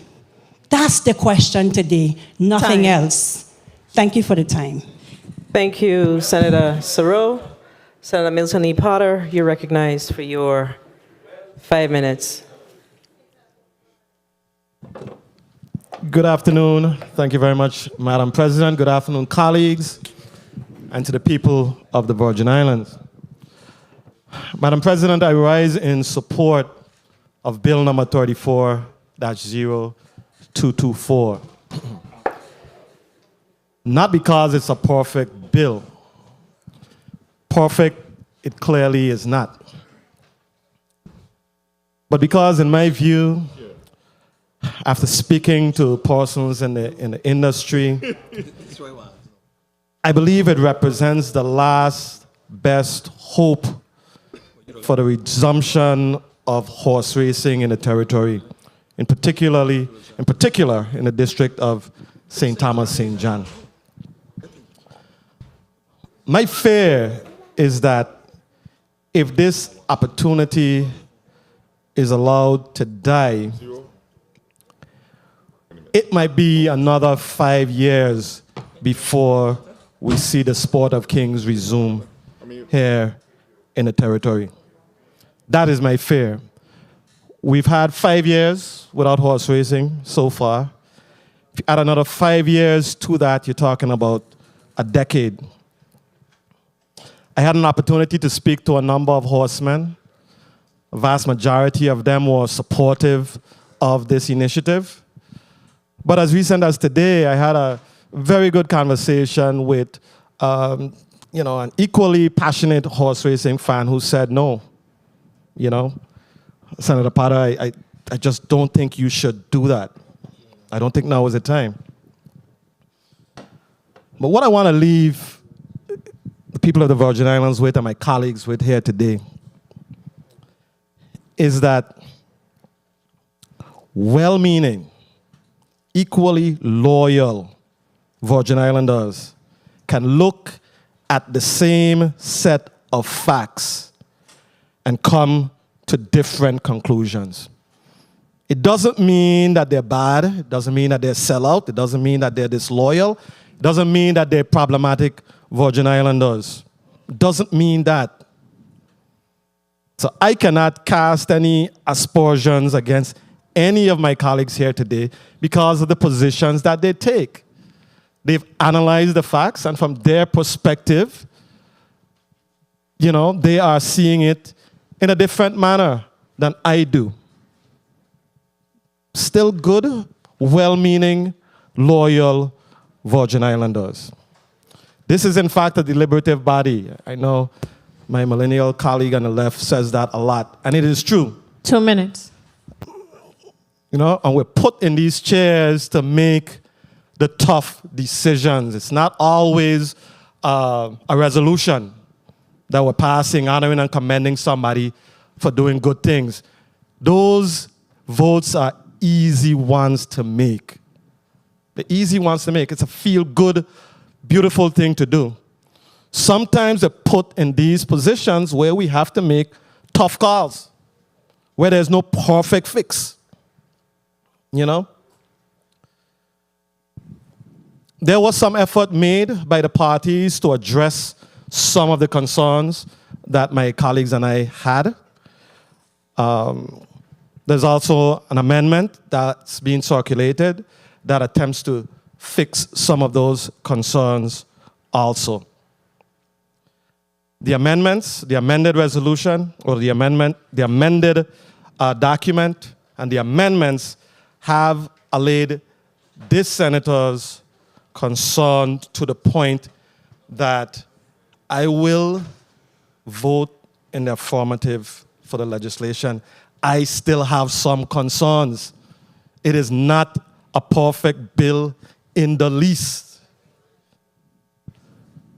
But weighing both sides, I believe that the bill is in the best interest of the resumption of horse racing in the United States Virgin Islands. 30 seconds. We had our legal counsel who was able to weigh in on things and clarify certain things at our caucus meeting today.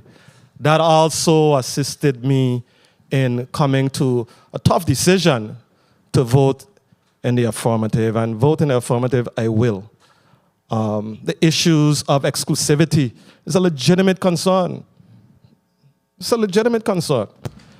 There was some clarification made to me regarding exclusivity with regards to VLTs versus exclusivity for casino gaming in general. So, at the appropriate time, Madam President, I plan to vote in the affirmative for this measure.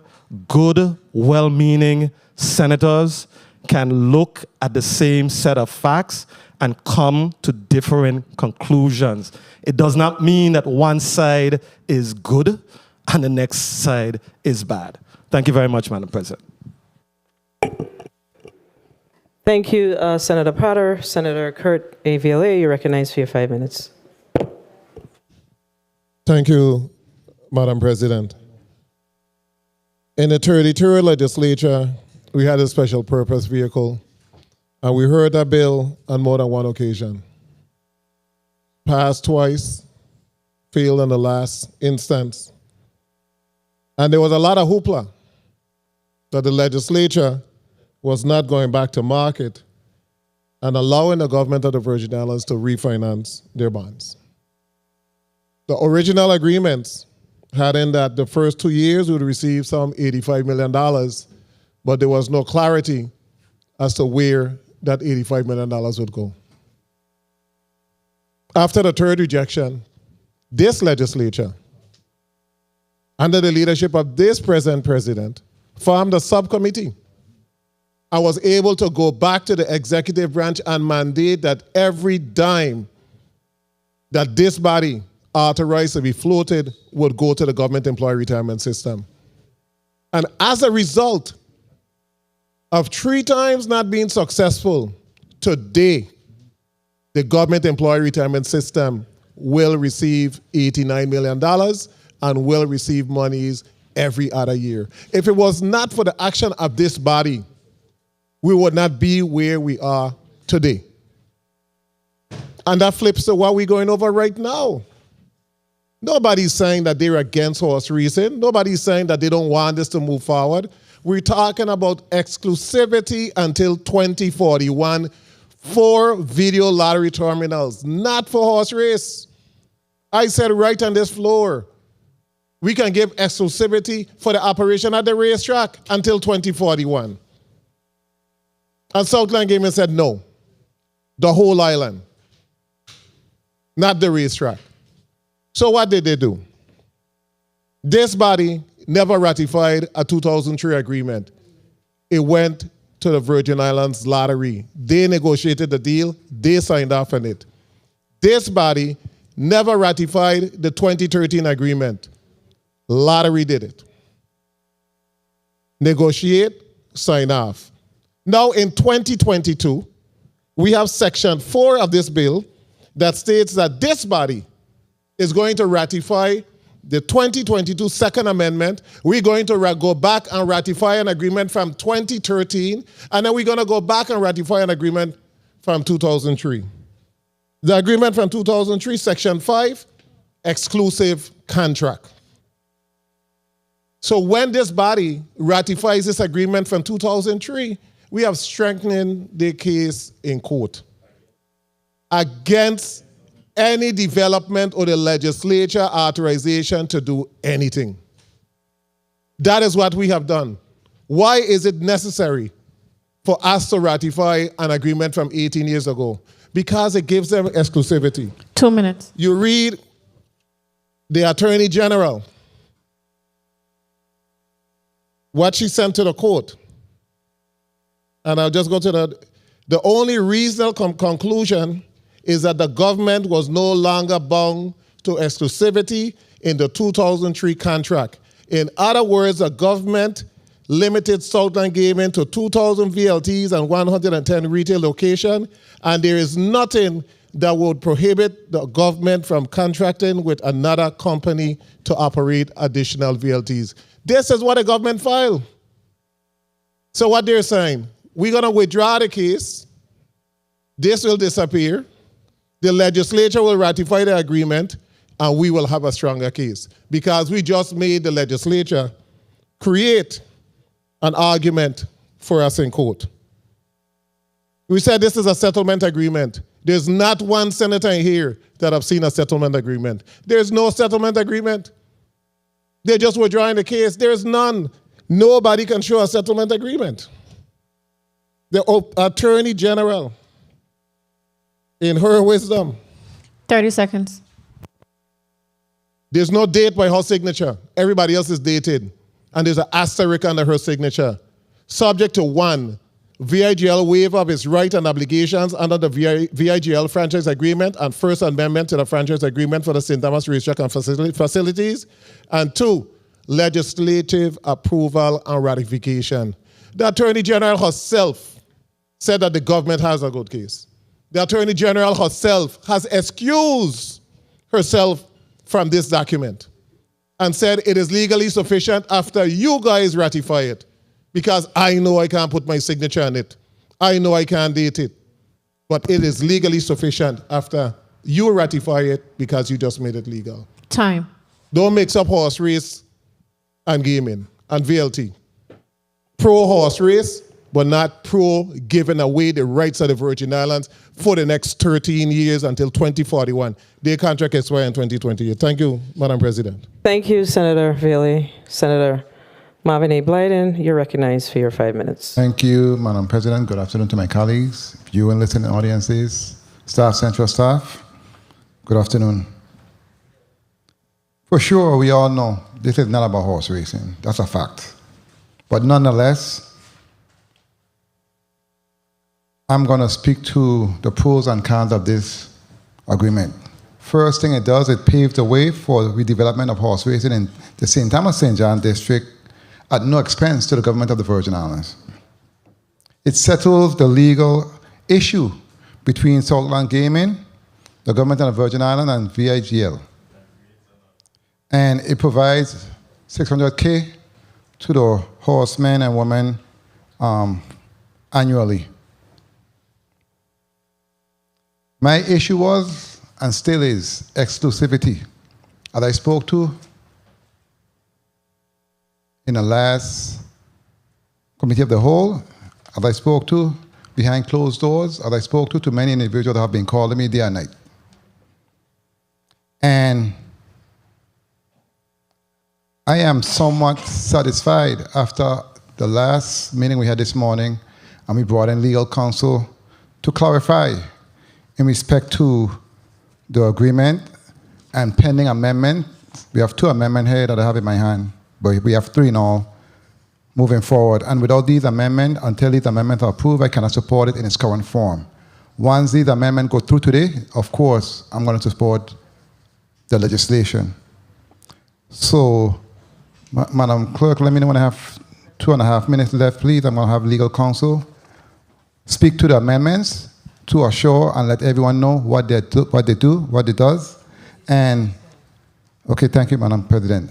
What it does and whether the exclusivity still applies after these amendments have been approved, and also it clarifies the difference between a VLT and a video lottery terminal. That was my other issue, because it's critical that it is clear moving forward in the future, because there should never be exclusivity moving forward for a few that goes against the masses. That's totally wrong, and my conscience would not let me move forward in that vein, because I'm not wired that way. So I want to make it clear on the floor today and have legal counsel clarify on the floor for everyone what these amendment does. But in its current form, I cannot support it. And it has been clear for me from the jet. Now, let me speak to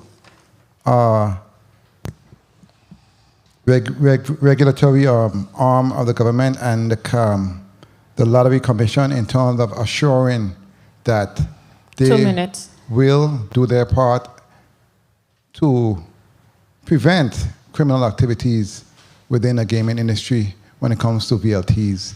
And we did get back correspondence in terms of 180 days, etc., and what they're going to be doing. And definitely, I will be monitoring that closely. In respect to the amendments, legal counsel to the chair, can you put on a record for us all, first of all, amendment number 34.500 in respect to exclusivity, what this amendment does, and in fact, if it actually changes the agreement moving forward when it comes to, I wanted to deal with this one first, when it comes to the agreement and us moving forward from a body standpoint. Nicole? Through the chair? Through the chair, yes. Through the chair. Proceed, Counsel. Thank you, Madam President. Through the chair to Senator Blyden. I'll address amendment number 34-500 first. It is an amendment to Bill number 340224. Specifically, Section 3 of that amendment inserts a new paragraph that amends Title 32, Chapter 21 of the Virgin Islands Code, which is commonly referred to as the Casino Control Act of 1995, in which the legislature may authorize the expansion of casino gaming in the St. Thomas St. John district, including its inlets and keys. Specifically to your question, the issue of exclusivity is in the 2003 agreement between the government of the Virgin Islands and Southland Gaming. that provision is in an agreement.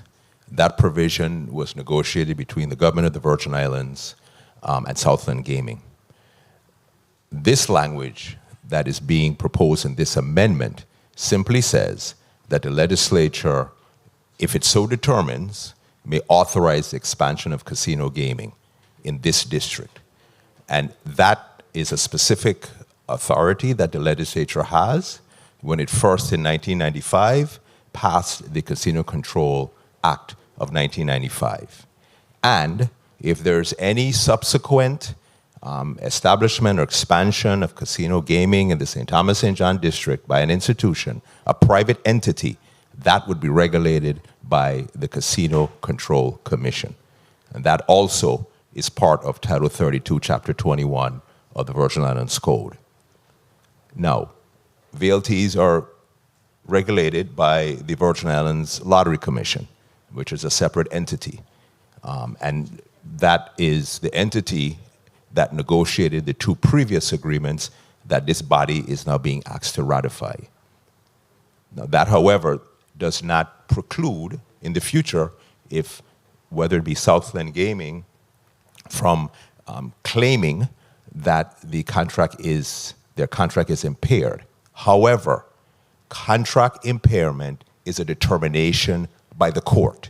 It is not a determination by any other body, number one. Number two, the impairment of a contract, let me rephrase it this way. The government, the state, may impair a contract. And if they so do, they must determine, or they must make it clear that that impairment was for a reasonable and legitimate public purpose. So while Southland Gaming or any other private entity may advance an argument or a challenge to an act taken by the government, that's the standard that has to be met. And that is very clear in a number of court cases, including the case specifically to this litigation, Southland Gaming of the Virgin Islands versus the government of the Virgin Islands. The other section in Amendment number 34500 speaks to the Virgin Islands Lottery being directed by this body to update and promulgate new rules and regulations for the operation of video lottery terminals in the St. Thomas St. John district. That is being added to the language or the statute that governs the Virgin Islands Lottery Commission as it relates to video lottery terminals. Amendment number 34-529 advances a definition of a video lottery terminal. That would be an amendment to Title 32, Chapter 13, Section 242. And it adds that specific definition of what a video lottery terminal is. It is my understanding that the substance of this definition was advanced or suggested to this body by the Department of Justice. And to the extent that this body does adopt this language and proposes or includes this language in Title 32, Section 242 of Chapter 13, and ultimately this is signed by the governor into law, and this becomes law, to the extent that there is a challenge going forward, it is the Department of Justice who would be the one who would represent the government, as they did previously, if there is a challenge. This is the language that the Department of Justice is recommending. This is the language that they believe, evidently, distinguishes between video lottery terminals and slot machines, which, as we all know, was the main issue that occurred in the court case, Southland Gaming versus the government of the Virgin Islands. Because in that case, the judge pointed out specifically that the statute, the Casino Control Act, contained a definition of slot machines. But there was no definition in the code of video lottery terminals. The court relied on a definition of video lottery terminals in the contract that Southland Gaming had with the government. What this amendment would do is define video lottery terminals in the statute, and it would then codify what a video lottery terminal is, to the extent that, again, Southland Gaming or any other entity may want to challenge that, that is a determination for the court, and would be the Department of Justice, the arm of the government of the Virgin Islands that represents it in court, would be to defend that.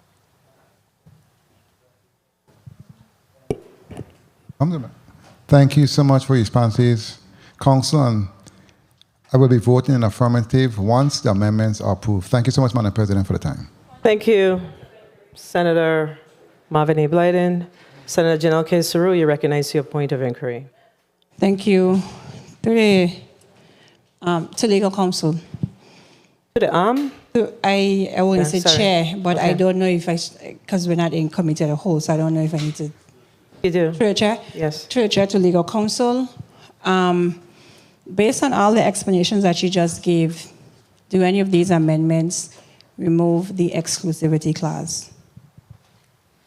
Through the chair to Senator Saru, these amendments do not remove the exclusivity clause because, and I believe you're referring to Section 5 of the 2003 agreement, because this body does not have the authority to negotiate, amend, or change a contract between the government of the Virgin Islands and any private contractor.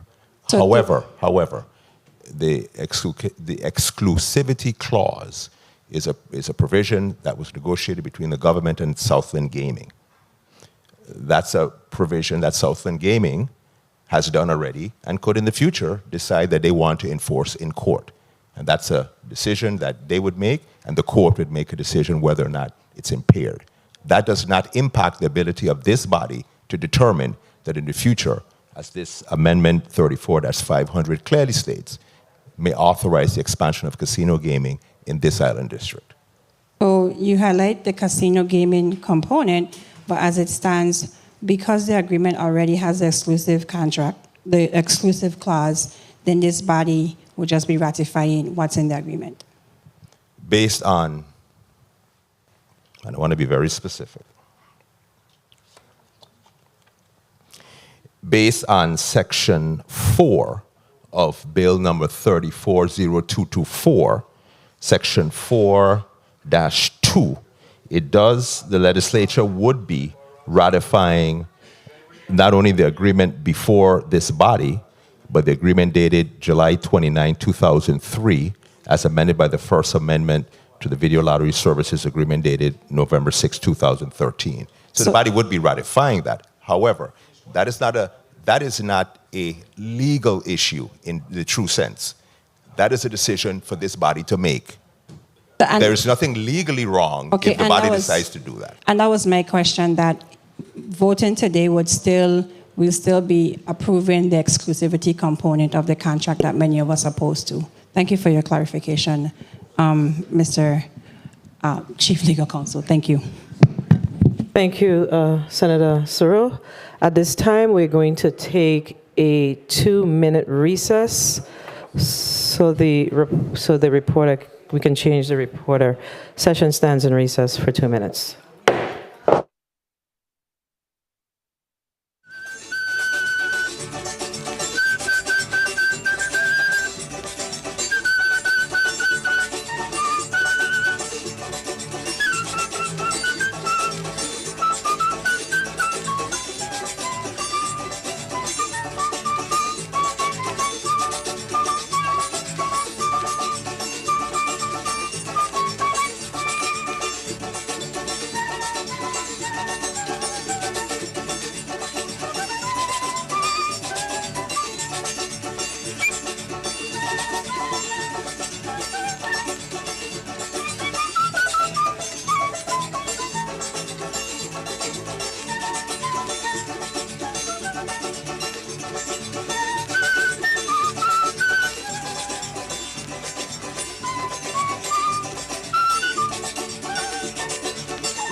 Session is back on the record.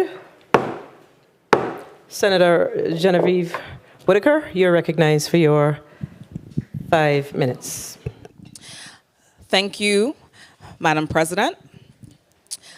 I want to first start off by also acknowledging that April is Sexual Assault Awareness Prevention Month, with, of course, President Biden declaring that we, must continue to raise awareness as it pertains to victims of sexual assault. This month is also Second Chance Month, also proclaimed by President Biden, but I want to highlight also, with respect to domestic Sexual Assault Awareness Month, that we have local organizations that have been continuing to push for awareness, and we must also recognize them. I want to, for Second Chance Month, you have the Align community, Virgin Islands, who have been working with, along with the monthly reentry meetings, calling upon all elected officials. I've been one who has attended consistently, assisting those who are reentering to our society. And with the Sexual Assault Awareness Month, it's important that we support our organizations that continue to raise awareness. But for the order of today we celebrate a king, Governor Cyril King, and he once stated in his 1976 State of Territory address, Governor King stated, "But let us continue with the task of setting our house in order, and building a better future for all residents of the Virgin Islands." I'll repeat it again. But let us continue to with the task of setting our house in order and building a future for the residents of the Virgin Islands. And today we have that opportunity.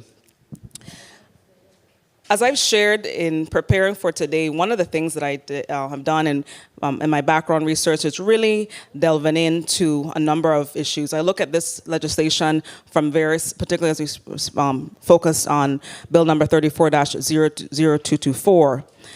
Through several efforts, I want to indicate that we have stakeholder issues. We have our horsemen and women who are, in fact, have been left out with racing for the last 5 years. We have a horse racing commission that rarely meets. I am one of the main senators who actually pushes the horse racing commission to meet, encourage that they, in fact, meet. And I do want to acknowledge that Chairman Hugo Hodge did reach out to my office, as I've been continuing to reach out to him and the members of the board with respect to concerning this matter. We heard during the committee of the whole hearing concerns raised by the Casino Control Commission that laid out a framework for concerns around the regulation of gaming. And while there are offered amendments concerning regulating the what we now know as per the court, the district court, in opining that, in fact, VLTs, slot machines, are all one and the same, there's an amendment being considered today. I will add that the amendment doesn't comply with the rule. We require that we circulate amendments 24 hours before. But I will definitely emphasize that leaving the promulgation of rules to the video lottery to lottery, we know that a number of our boards are not in compliance with respect to promulgating rules, and this wouldn't be any different. I'll also add that we have concerns that in this effort that we're doing today, that there are other agreements, there are other laws that have to be contemplated that we have not contemplated because we continue to go down this road of improper regulation of gaming in our territory. So in standing and ensuring that I'm deliberating, that as a senator, I'm being sure that I vet, analyze, and I'm very big about my constituents. When I hear constituents bring concerns to me, as one brought for this today, a constituent raised a concern about their interest in this matter, I have to do my due diligence. So let's send it to committee of the whole.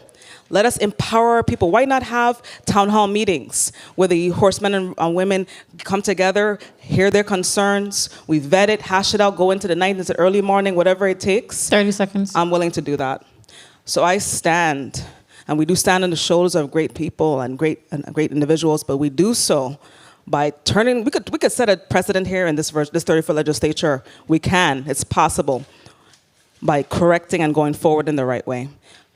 And so my colleagues, I encourage that we do in fact put it to the committee of the whole. Let us vet this measure. Let us not rush any legislation. Let's be one of the historic legislators who actually ensure that everything is vetted, everything is put on the table, and make the best decisions. Thank you, Madam President. Thank you, Senator Whitaker. Senator Johnson, you're recognized for your point of inquiry.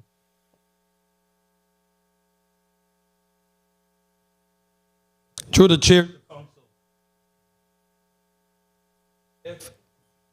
Hello? Thank you very much. Thank you very much, Madam Chair. Through the chair to council, if we ratify this agreement that's before us today, are we retroactively ratifying the 2003-2013 agreement between Southland Gaming and this government?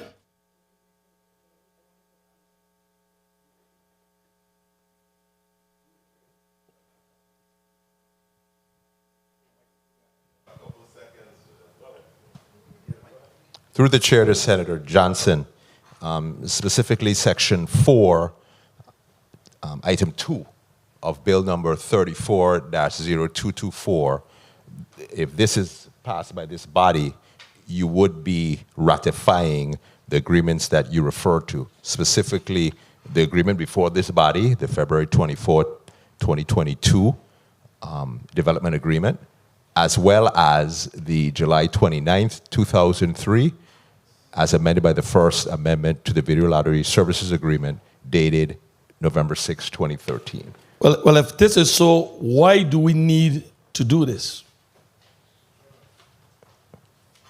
Well, Senator, I'm not sure if that's a legal question. Yeah, that's not a legal question. That's Senator, for the body you've to asked decide. for your point of inquiry, and usually during debate time, we Thank don't you allow very point much, of Madam inquiry. Chair. But I wanted to make sure that I allow the discussion today.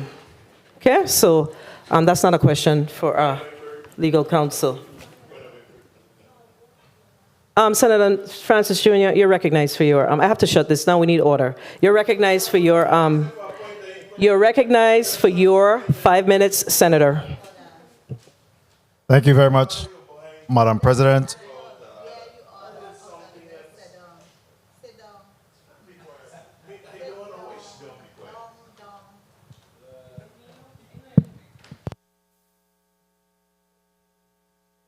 You haven't started my time yet, right? Because I'm waiting for quiet so that I could be able to. Thank you very much, Madam President. In the abundance of water, the fool is thirsty.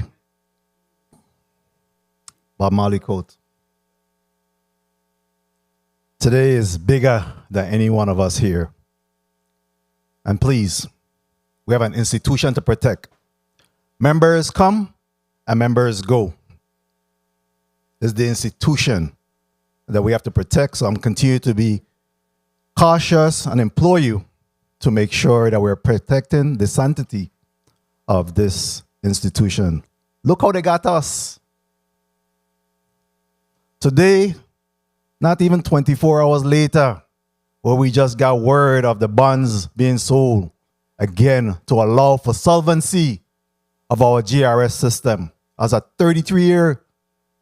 over 33-year government employee, I'm so excited by that news. We can't even enjoy that to the point we're here again considering another controversial matter that have us twisting and turning.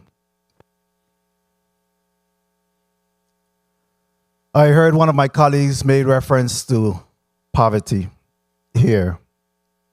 And when we talk about VLTs and slot machines and casino gaming, that helps to drive individuals into poverty. So let's not use the opportunity to, again, mix messages that's being sent out there regarding that. My conscience is clear. My hands are clean. Today, again, while we had the committee of the whole, while we can't negotiate as a legislative body, I certainly was out there lobbying because I understand that in order for us to have true horse racing here in the territory, we need to make sure that there's a track on St. Croix and there's a track on St. Thomas.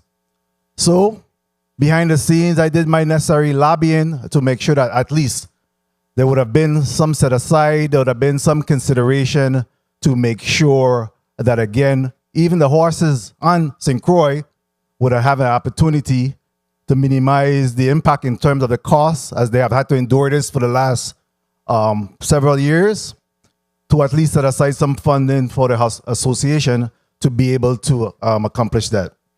That somewhat fell through, and I understand what's happening there, but 2 minutes. When we look at this issue of VLTs, again, Judge Peterson, 20 years ago, called VLTs the crack cocaine of gaming. So I truly believe that while there is some opportunity to allow for the Southland Gaming to receive exclusive extension for the next up until 2039, that in fact there could have been a better negotiation being done to make sure that we're getting everything possible in this. I'm not opposed. Again, I'm not opposed to horse racing. I'm not opposed to Southland Gaming building the horse track. I'm very much concerned about, again, locking out casino here in the St. Thomas St. John district.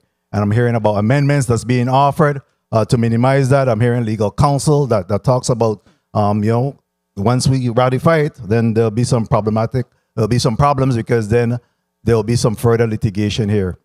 We're going to have the same effect moving forward.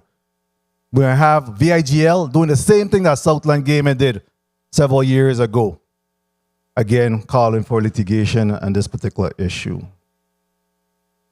Money talk, BS walk. And I understand what's happening here today. Money, money, money. Yes, colleague, when you talk about money, yes, money is what's talking here today. 30 seconds. How unfortunate. History will certainly absolve me in this matter. In regards to the state, my vote will be no. My vote will be no on this matter because I believe that there is an opportunity for us to go back to the table and better negotiate this particular agreement. But I understand that it will pass and it will move forward. In respect to the state of emergency, I think is something that I will be supporting. Even in the past where I talk about we're not seeing the level of urgency during the state of emergency, I will be supporting this because I understand the need for the continued state of emergency so that we could be able to access the necessary funding here. Time. Colleagues, united in pride and hope, you say? Well, let's behave that way. We have an institution to protect, not individuals. Thank you very much, Madam President, for the time. Thank you, Mr. Vice President. And I think it's important that I share that I just got a text that says that there was a historic vote for the first black woman to ever serve in the United States.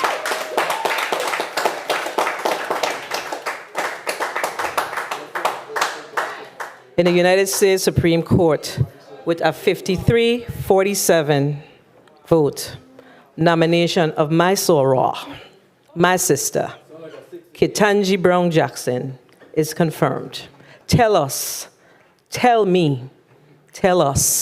if we are not continuing to break glass ceilings. We are. So that being said, we're where we are, and I've heard all the arguments today, and I like to take notes. So there were a lot of things said today. There were comments that were not so true and comments that were true. One of the comments that were made was that I think my good colleague that I worked with for 15 years in the Bureau of Corrections made a comment that was not accurate, and it's my responsibility to correct him. He indicated that VIGLs, and this is not about VIGL, but when we make the comments, we got to correct them. He indicated that VIGL payments are on gross. the payments are all, both for VIGL and Southland Gaming, are all a net over net. Net. After you pay out your gaming. So that's not a true statement. Let's talk about the purse. So there's a conversation around the purse that the purse is $600,000 annually. I believe that, and I know that what should happen if we put in races together in this territory, what should happen is there should be a schedule that is put out way in advance of the racing. That's what happens. That's what happens with when we bring our cruise ships in, etc. A schedule is put together. No promoter of any track can believe that they can promote a track, be responsible for promoting a track, absent of providing resources, money to the purse. So that's just a start. The promoter got to put money in the purse too. Come on, guys. Now, I hear arguments about a lot of things, hurry-dag, all kind of different things. And I have to differ with my colleagues on this. This was not a hurry-dag approach. We had a committee of the whole meeting that we spent a whole lot of time. After the committee of the whole, there was discussion with myself, with our legal counsel, and with our new legal counsel. So there ain't nothing hurry about this. But I'm gonna tell y'all what's hurry. I'm gonna share with y'all what's hurry. So I am always in support of what my colleagues bring once it's in support for the betterment of the people of the Virgin Islands. And when we err, it's our responsibility to correct the errors of our ways. So, most recently, one of my colleagues, my very good friend, moved the legislation, special ordered a legislation here to remove the 500 what it's called banquet requirement, 400 banquet requirement, which in fact was moved by my good cousin. Okay, that happened. He moved that legislation. So I could see why we in here fighting today. He moved that, my good cousin. St. Thomas, Viatola, St. Croix. We know who that is, right? That was moved by him. When we here for what we need to be here for. When we all supported it, I supported it. Yes, I did. And I did not have a hurried-out conversation. I pulled the sponsor of the legislation and I said, you know what? I really believe that we should vet this in committee. The sponsor said, nah, we gotta move this because, there are ancillary items that matters that really impact this. And I say, you know what? You're right. Okay? It was vetoed. It was vetoed by the governor of the U.S. Virgin Islands. And what happened? It came back. The proponent made an offer to do what? To override it. And the override failed. And I sat here in this chair, and I had a conversation with my legislative director, and I said, listen, we need to figure out how to walk this, because we want to ensure that we do not preempt any racing in the Island District of St. Croix. And my legislative director put together the language that came forward, that next special order. And I raised my hand and I said yes. Yeah, that happened. I raised my hand and I said yes. I came up with the idea to say, just drop it down to 75 rooms. Me, I get veto, right? We came back again. And the matter came before us for overriding. And I abstained, although I put all the hard work in, because I didn't want to stop the press. Because it is not my job to stop the press for anything that benefits the Island District of St. Croix and the U.S. Virgin Islands. I did not stop the press. Okay, so I want to make sure I put that on the record, because I heard a lot of things today about hurry. The other day, when we brought legislation to allow one gas station to be accommodated, that wasn't hurry dog. Do you all recall? I sat here, and this is coming out of my memory. I remember this. Don't tell me I wrong. If you're going to have a hurried up conversation with me, then we're going to keep it real. That happened right here in this institution, and I voted no. But guess what? It sailed through the process, and I believe it was vetoed. But I'm saying that I don't stop anything that means progress. If the majority feels it's progress, then the majority feels it's progress. So I want to make sure we understand that.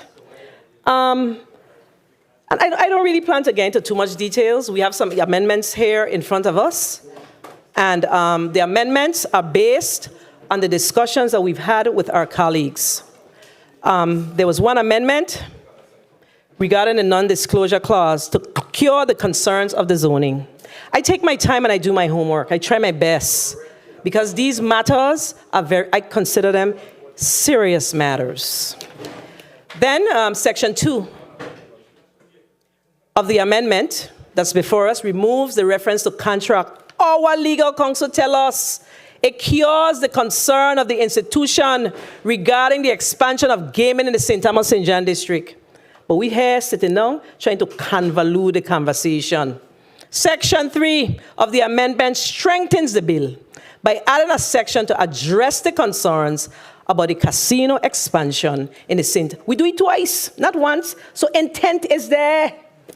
Legislative intent is there. It says, by adding a section to address the concerns about the casino expansion in the St. Thomas St. John district, by making it clear that the government of the United States Virgin Islands reserves the right to enact legislation that allows for casino gaming in the St. Thomas St. John district. It is clear. And section 4 cures the concerns about the rules and regs. So, I mean, you know, I hear all kind of thing about intent. I don't read from paper when I have to. You know why? Because I've always learned it's important to be prepared. That's what I've learned. And we have former teachers, etc., in this room, and we know preparation is key. And principles. So preparation is key. So to criticize me for laying out my argument, my debate argument, is weak. It's weak. Let me know when my time, Carl. Okay, because I don't want to, like I said, I want to make sure that we are being fair here. Okay, I want to make sure that we are being fair here. I'm going to allow you to make your point, Senator, your point of inquiry, Senator, not an issue. But I just want to make sure that we clear that, you know, I got to make sure I drive it home. We met, we heard the concerns, we had a meeting with all senators, and in the last statement I said in that correspondence was, if you have any other questions, issues, concerns, we can discuss them. And I have to agree with my good colleague, Senator Pata, agreeing with you today. Goodwill.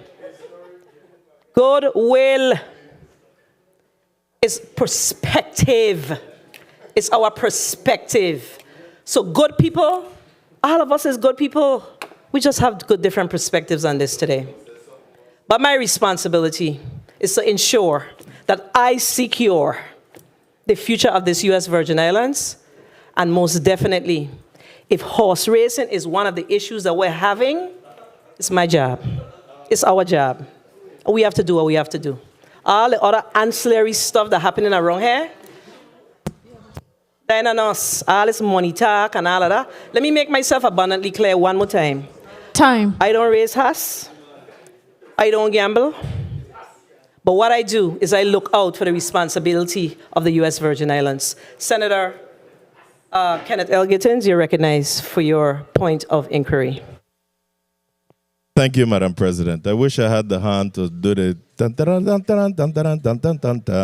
we've been playing on the radio. But my point of inquiry through the chair to legal counsel, if I can get your attention for a minute.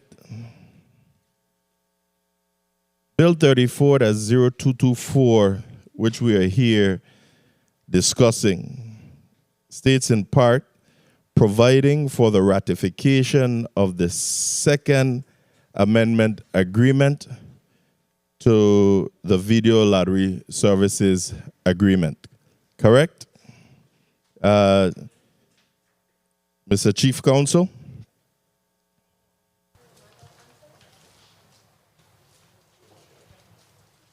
Chief Counsel, you're recognized. You may proceed. Through the chair to Senator Gittins, are you referring to Section 4, the first sentence in Section 4.2? Again, let me say, part of why we're here is for providing for the ratification of the second amended agreement to the video lottery services agreement, correct? That is correct, sir. So, with the ratification before us, can this legislative body amend any ratification sent here by Government House? Or is a ratification to be voted up or down? Senator Gittins, if your question is whether this legislature can amend an agreement between the government of the Virgin Islands and any entity, no. The legislature, with respect to an agreement, can either vote it up or no, up or down, yes or no. But I want to make sure that I'm clearly understanding your question, because the legislature's action is a ratification. But what you're ratifying is the question. What is before this body is a development agreement and a second amendment to the video lottery services agreement. That's before this body. And the decision before this body is either to vote yes or no. This body does not have the authority to change the terms and conditions that are included in either document before this body. So therefore, we have one bill, 0224, before us. One bill. And part of it is to ratify this agreement. And as far as I know, as long as I've been here, I know that we cannot amend what was sent by the governor. If in a ratification, we're either to vote it up or vote it down. So you have answered my question. Thank you very much. And we need to be aware that of the governor's, remember, of the governor's line item authority. Thank you, Senator. Your point of inquiry is duly noted, and other ancillary items are inappropriate at this time. Senator Vele, you recognize your point of inquiry. Thank you so much, Madam Chair. Through the chair to legal counsel. Does the governor have authorization to line item veto any of the amendments that would be offered today?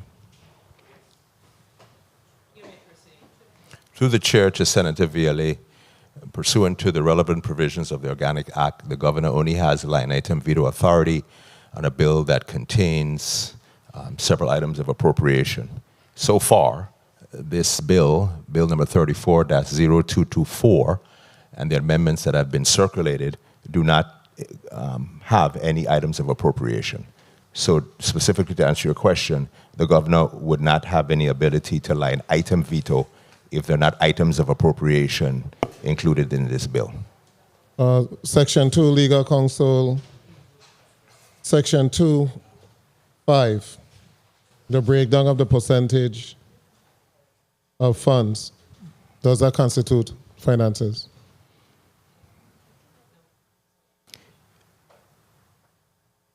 Section 2, item 5, that specifically describes Article 11, Section 517. Is that what you're referring to, sir? Yes. Okay. Those are referring to allocations by percentages to specific entities. Appropriation specifically says there is hereby appropriated, and that is language that is put by this body or the governor into appropriation. These are allocations, percentages that already exist in the statute that are now being amended by this bill. Amendment number 34-521 includes appropriation. 521. Amendment number 34-521.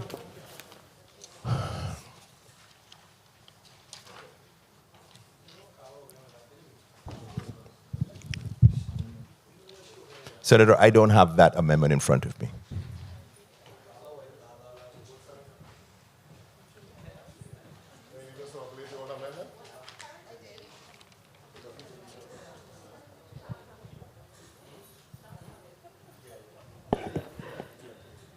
Let's wrap this up, please, legal counsel.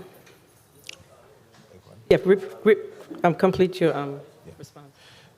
Thank you. Thank you, Senator. Yes, this does represent an appropriation, and there's two items. And I need to refer back to the Organic Act specifically because I know the Organic Act with respect to the governor and his ability to line item vetoes is either one or more, two or more items of appropriation. So I need to just double check it to make sure that I'm setting it correctly. If it's one or more, then yes, this would fall into the ability of the governor. This would give the governor the ability to line item veto. If this is passed by this body, then this would give the governor the ability to line item veto. Again, I'll double check the Organic Act language. If it's two or more items of appropriation, this would fall into that because there are two items of appropriation in this amendment. Madam Clerk, please Thank you call for up the sharing first this. item. I hadn't seen this. Madam Clerk, please call up the first item on the agenda.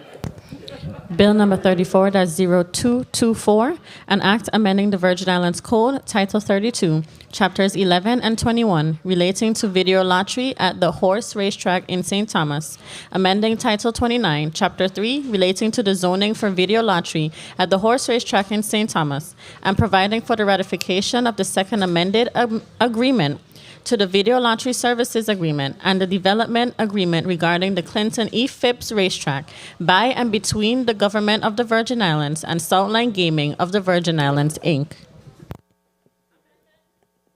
Senator Francis Heiliger, you're recognized for your amendment. Thank you. I rise to offer amendment number 34-500 offered by Senator.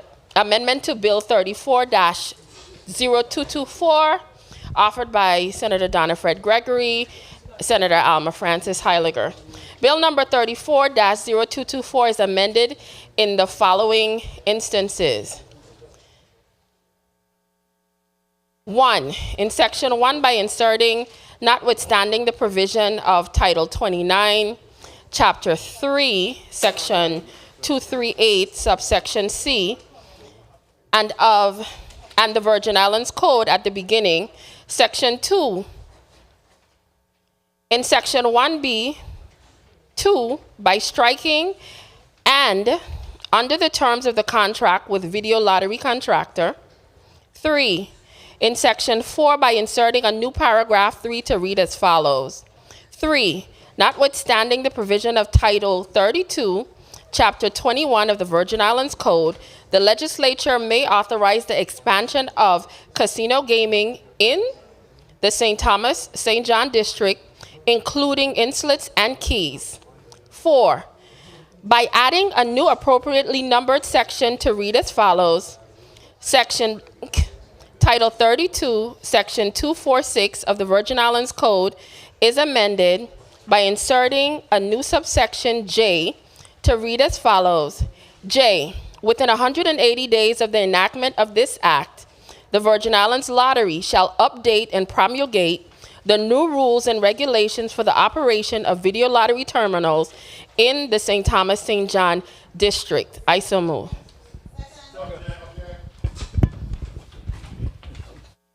Thank you, Senator Francis Heiliger.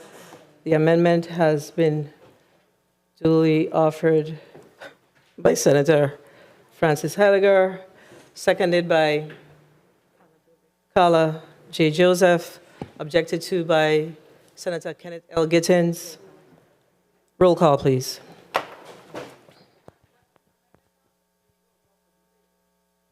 Roll call, please.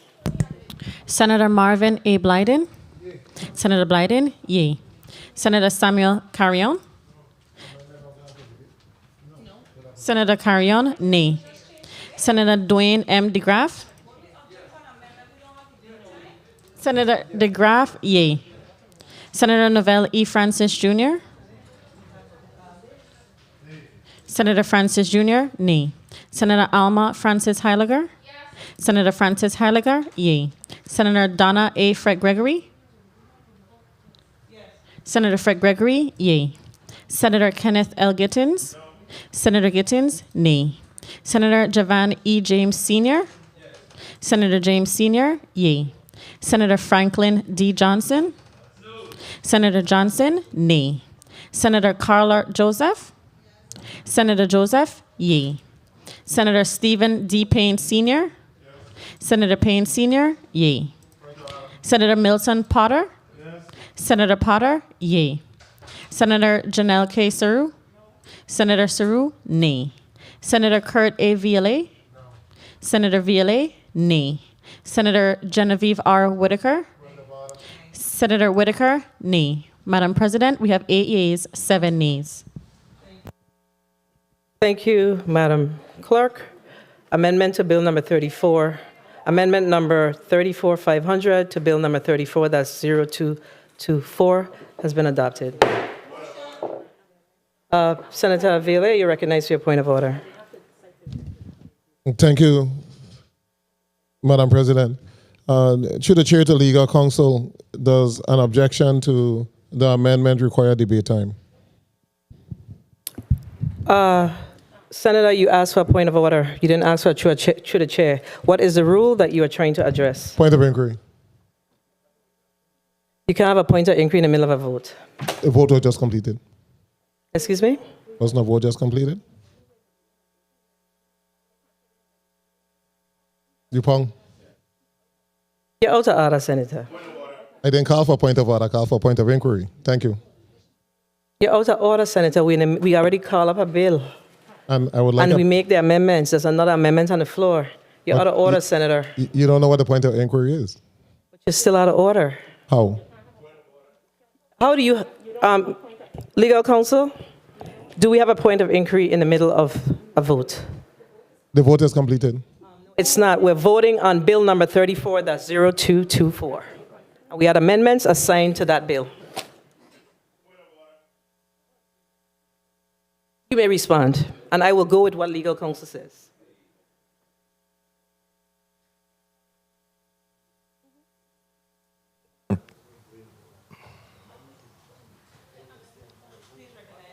Please recognize the mic of legal counsel. Hello. Madam Chairman, once an amendment is being voted upon, no points of order inquiry can be addressed during the vote. Points of order or orders of inquiry can be addressed once the vote has been gavelled and a decision has been made and announced by the President. So once that's done, then those points of order inquiries can be entertained, not in the middle of a vote. Thank you. So we are in the middle of a vote. What was called up was a vote on bill number 34, that's 0224, and there were amendments associated with that. So I want to make sure that we're clear. There were amendments associated with, amendments associated with bill number 34, that's 0224, but bill number 34, that's 0224, is up for the vote. Amendment. You may proceed with your amendment, Senator Joseph, and I'll recognize your amendment after Senator Viale. Amendment number 34-529 is being offered on behalf of Senator Donna A. Fred Gregory. Amendment to Bill number 34-0224 is amended by adding an appropriately numbered section to read as follows. Section, Title 32, Chapter 13, Section 242 is amended by inserting definition 4 to read as follows. A video lottery terminal is a machine or device that, at a minimum, will utilize randomness in determination or prizes contain some form of activation to initiate the selection process, make use of a methodology for delivery of the determined outcome, and is connected to a centralized computer system that allows the Virgin Islands Lottery to monitor gameplay and perform control functions. Video lottery terminals rely on the requirement that the terminal be connected to a central monitoring system and adhere to specific terminal enable and disable procedures that are not applicable to other similar machines. Video lottery terminals are distinguished from slot machines as defined in 32 Virgin Islands Code, Section 40268. I so move.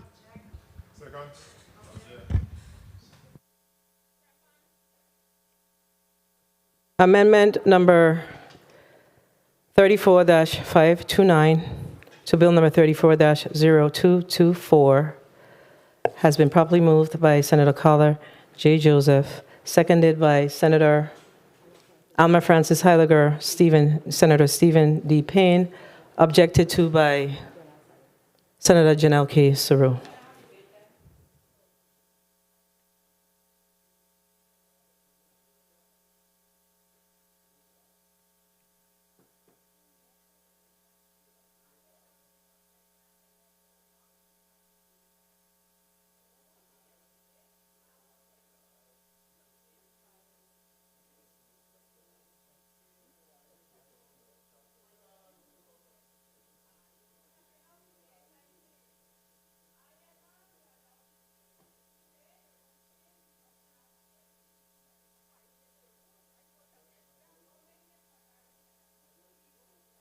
Senator, I just want, you really can't have conversation in the middle of a vote, right? But always for transparency, you're going to allow me to speak or not? Roll call, please. Senator Marvin A. Blyden. Senator Blyden, yea. Senator Samuel Carrion. Senator Carrion, nay. Senator Dwayne M. DeGraff. Senator DeGraff, yea. Senator Novell E. Francis Jr. Senator Francis Jr., nay. Senator Alma Francis Heiliger. Senator Francis Heiliger, yea. Senator Donna A. Fred Gregory. Senator Fred Gregory, yea. Senator Kenneth L. Gittins. Senator Gittins, nay. Senator Javan E. James Sr.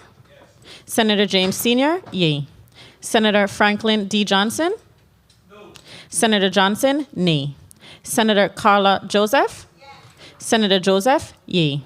Senator Stephen D. Payne Sr. Senator Payne Sr., yea. Senator Milton Potter. Senator Potter, yea. Senator Janelle K. Saru. Senator Saru, nay. Senator Kurt A. Viale. Senator Viale, nay. Senator Genevieve R. Whitaker. Senator Whitaker, nay. Madam President, we have 8 yeas, 7 nays.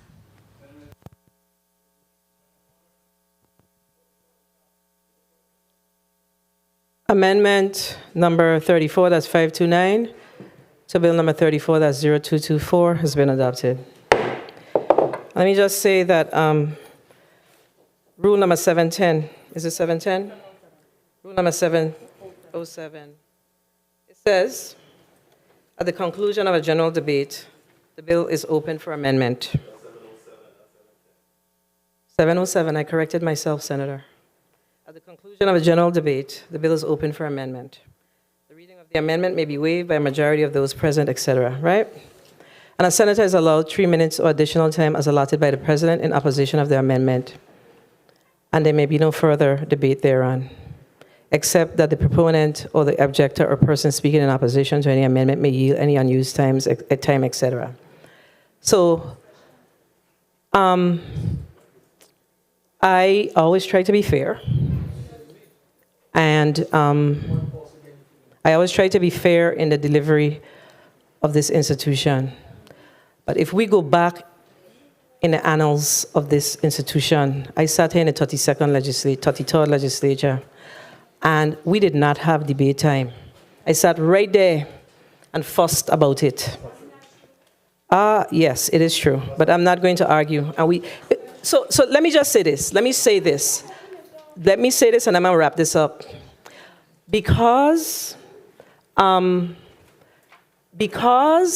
always want to be right. I want to earn the side of right. So I'm going to ask my legal counsel, and I always want to err on the side of right because I am not perfect. Let's establish that.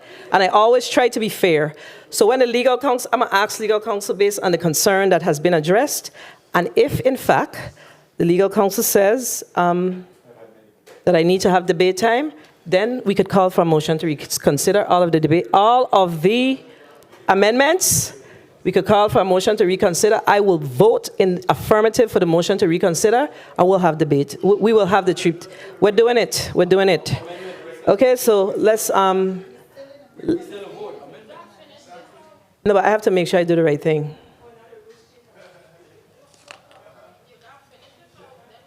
Legal counsel? You're recognized. Madam President, Rule 707. Rule 707 specifically speaks to the allowance of debates on motions.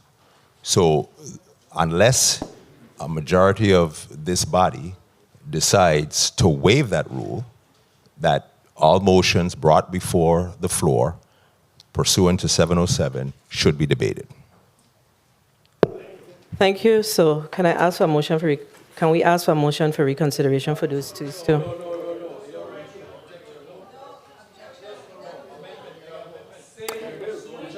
Senator DeGraff, you're recognized for your amendment since we are not interested in a motion for reconsideration to hear the debate.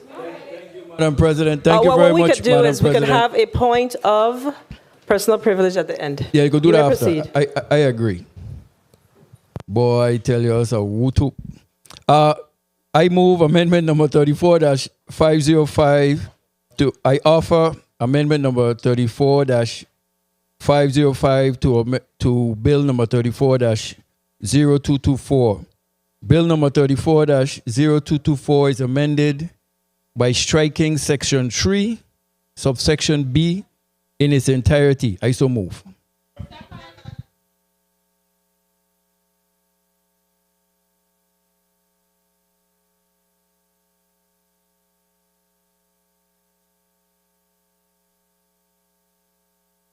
(34-505) to bill number 34-0224 has been properly moved by Senator Dwayne M. DeGraff, seconded by Senator Alma Francis Heiliger, Senator Stephen D. Payne, and objected to by objected to by Senator Kenneth L. Gittins. So we're going to have debate. 3 minutes debate, so you can make sure that I don't get in any further trouble with my colleagues. Madam Clerk, 2 minutes debate time. 3 minutes debate time for the opponent and the proponent to the amendment. So I want to put it on the record. Thank you. I object because, again, 2 amendments passed without a debate. Now we're changing in midstream, in the middle of a vote. You're using up we're your changing debate the time, Senator. You may proceed. Amendment 34-505. I reserve the rest of my time to hear what the objection is. Check.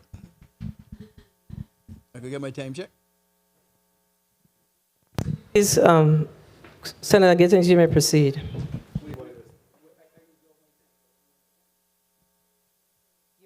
Senator Gittins. Colleagues, what are we doing? What are we doing? What are we doing? We're violating everything from beginning to end. I am going to object to every amendment that come here today. And he's right. We already passed 2 without any debates. Now we want debate. I'm not debating nothing. I am stating my objection because of the violation of the rules. I called for a point of order how many times? We violating chapter 7 of the rules. It was just read by the president. It was again read by the chief legal counsel because my colleague brought it up. And we also violating chapter 6 of the rules, 610C, whereas none of these amendments were circulated in the time that they should have been circulated. And the chief legal counsel made a point. If you want to have things done, then you know what you're supposed to do. But you're violating your own rules. I reserve the balance of my time. Could you please let me know how much time is left for Senator DeGraff? 2 minutes, 41 seconds. Senator DeGraff, you're recognized for your 2 minutes, 41 seconds. Thank you, Madam President. In Bill number 34-0224, I move to strike Section 3B. Section 3B allows for the video lottery contractor, a retailer for the operation and supply of video gaming machines at the horse racetrack and St. Thomas is exempt from the payment of all gross receipt tax imposed for operation of video lottery terminals at the horse track for the government of the Virgin Islands for a 15-year period beginning the first operation of video lottery terminals at the horse track and on St. Thomas, expiring December 31st, 2036.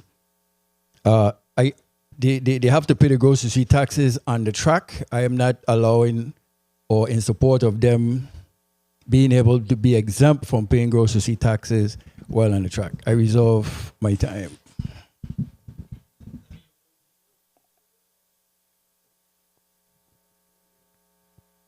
Senator Gittins, Madam Clerk, can you please let me know how much time is left for Senator Gittins? 1 minute, 50 seconds. Senator Gittins, you're recognized for your 1 minute, 50 seconds.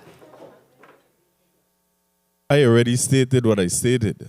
We are violating our own rules. I called for a point of order numerous times.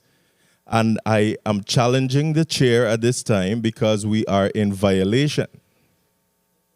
All right? What we're doing is pushing for an unregulated industry here, and we're pushing all these matters that is improperly before us. I reserve the balance of my time. Thank you, Senator Gittins. Senator DeGraff, could you please, Madam Clerk, let me know how much time is left on Senator DeGraff's? 1 minute, 45 seconds. Senator DeGraff, you're recognized for your debate time. Thank you, Madam 1 President. minute, 40 seconds. Thank you. I am going based on what our duties and responsibilities are. And as a senator, we have an issue with a bill. I propose an amendment to fix something in that bill so we can move it forward so I could vote in the affirmative. With that, it poses a problem to me if it's not removed. I reserve my time. Thank you, Madam President.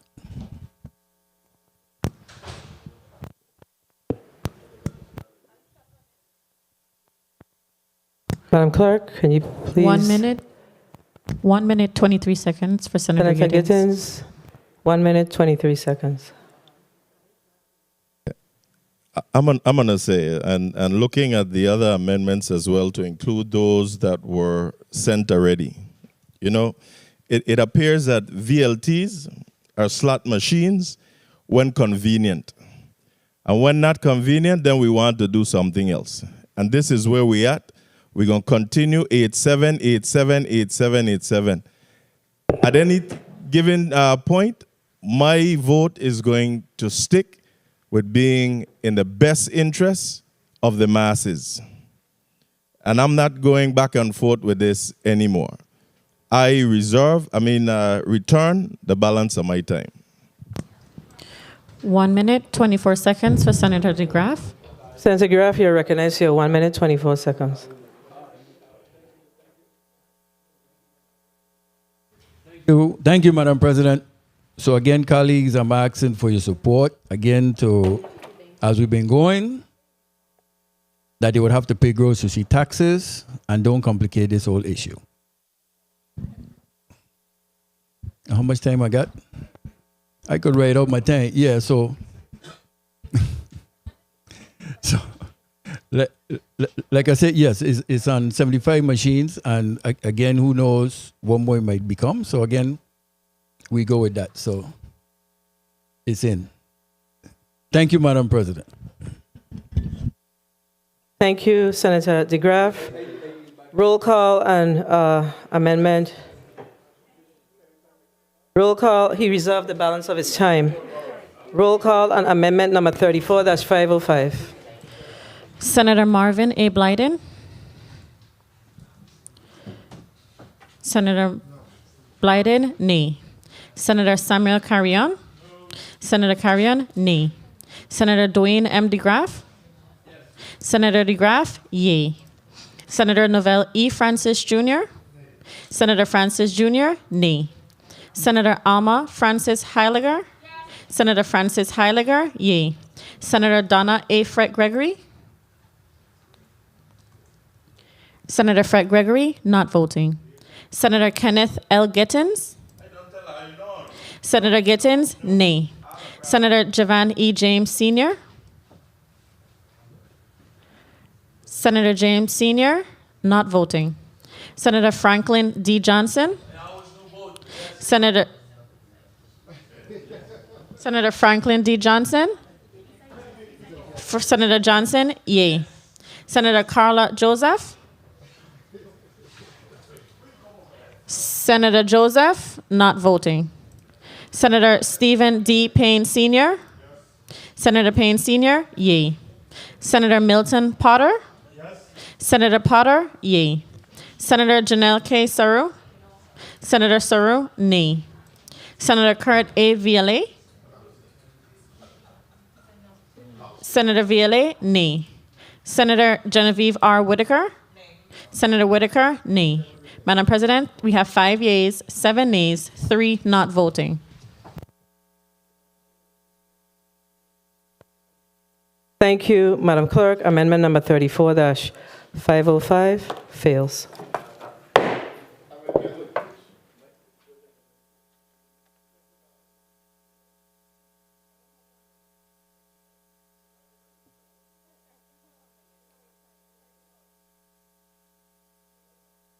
Senator Vela, you're recognized for your technical amendment. Thank you. Thank you, Madam President. Section 4. Number 2. Strike. July 29, 2003. I so move.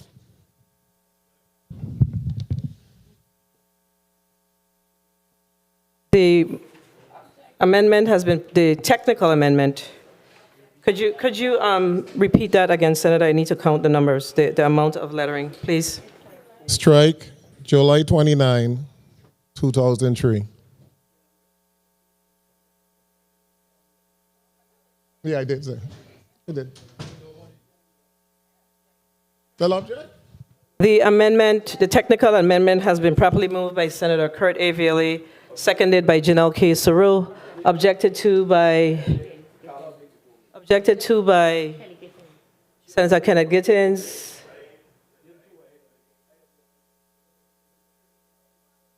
Objected to by Senator Gittins. You withdraw your objection. Senator, who's the objectors?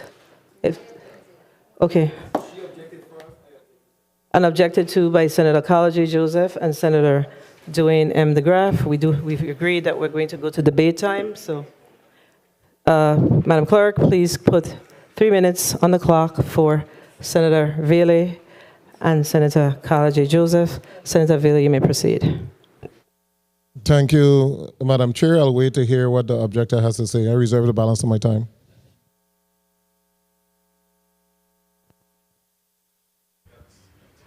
Thank you. Thank you so much. Madam President, I object to the removal because this, in fact, changed the intent, the major intent of this legislation. I would like to ask through legal counsel, with this technical amendment adversely affect this piece of legislation we are here considering, given that it is tied to the agreement, which also has that date in it. So that's my concern. Do you reserve the balance of your time? I reserve the balance of my time. Senator Vila, you're recognized for your 3 minutes. Thank you. For a while, I thought the debate was between the objector and legal counsel. Getting rid of July 29th, 2003 gets rid of the exclusivity. It does not allow this body to ratify that they have exclusive rights. The 2003 agreement expired in 2008, so it is not relevant for ratification or for this agreement to move forward. But it protects the legislature by allowing the legislature not to come on the record and say that we're ratifying an agreement for 2003 that includes exclusivity. So this is an attempt for us to be able to protect the argument of the Attorney General office. I reserve the balance of my time. Thank you, Senator Vila. Madam Clerk. 2 minutes, 16 seconds for Senator Joseph. Senator Joseph, the 2 minutes, 16 seconds. Please proceed with your 2 minutes, 16 seconds. I just want to be clear that we as a body here have passed legislation in the past that gave exclusive right. This is nothing abnormal. But that is true. We have international ferries. But the other thing is, I want to be clear that this will hamper this whole entire process because it is tied to the whole agreement. That's why it is, okay? And that's what the issue is here. It's very plain and simple. Thank you. I reserve the rest of my time. 2 minutes, 8 seconds for Senator Vila. Senator Vila, you're recognized for your 2 minutes, 8 Thank seconds. you, Madam President. I'm still not hearing an argument from the objector. I'm a bit confused by her objection. Under the exclusive contract, there is also a definition. Under exclusive contract section 5, there's a definition of VLTs. This body just moved an amendment to define VLTs. So why are you going to move an amendment to define VLTs and then ratify an agreement that has a definition of VLTs in it? Protect the body. You can't do one and not do the next. So you protect the body by not ratifying the 2003 agreement, which according to the AG has already been expired, Madam Objector. I reserve the balance of my time. 1 minute, 32 seconds for Senator Joseph. Madam Chair and colleagues, that little wording, that little removal is in its fact a substantial amendment. It changes the whole entire language of this legislation. It does, and what has been negotiated. I need to really, Madam Chair, Madam President, get legal counsel position and how that will affect. But I will put that point of inquiry after we vote, or can I be allowed to do it now through the chair? Reserve the balance of your time. Balance of my time. Senator Vila. 1 minute, 24 seconds for Senator Vila. Thank you so much, Madam President. My amendment is based on the Attorney General opinion. The only reasonable conclusion is that the government was no longer bound to exclusivity in the 2003 contract. I'm just verifying what the Attorney General submitted in the court briefs. I reserve the balance of my time. 47 seconds for Senator Joseph. This body makes laws. We make laws and we repeal laws. That's what we do. We make them and repeal them. And so I am standing here 30 seconds. Objecting to that because it adds a substantive change to this piece of legislation.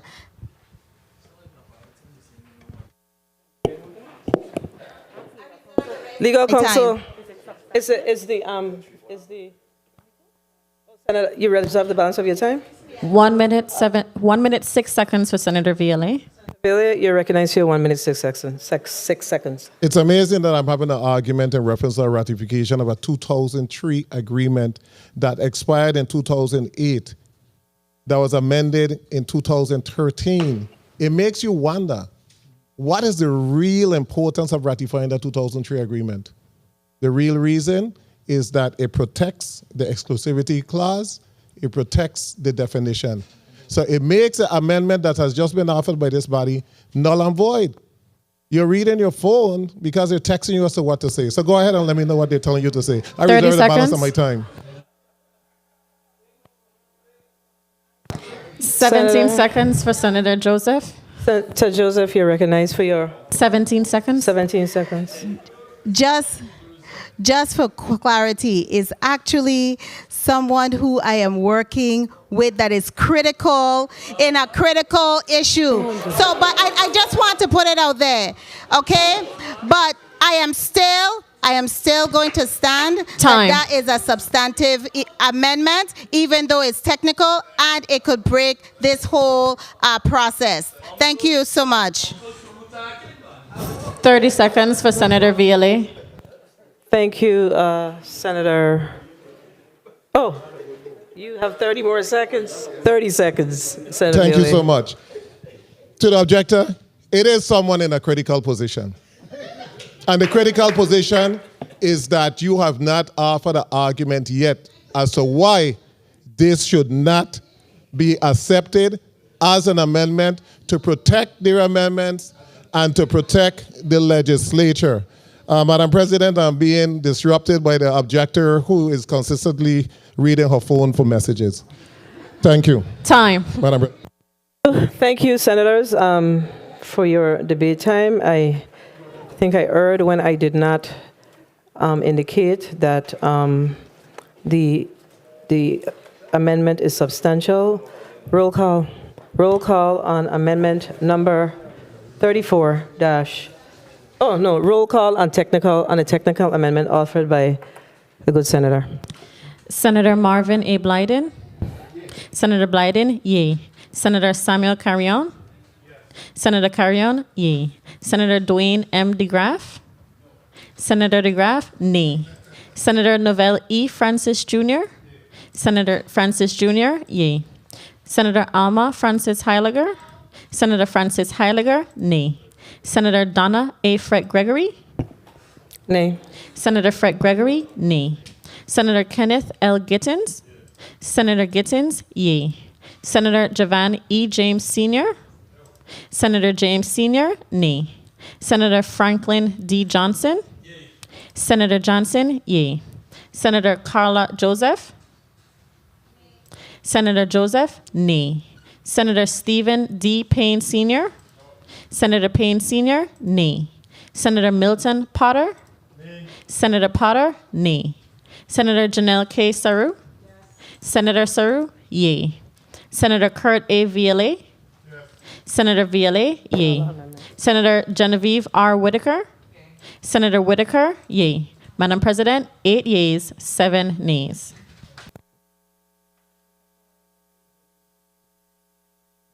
Technical, and I got to point this little piece. Technical amendment is adopted. Senate session stands in recess for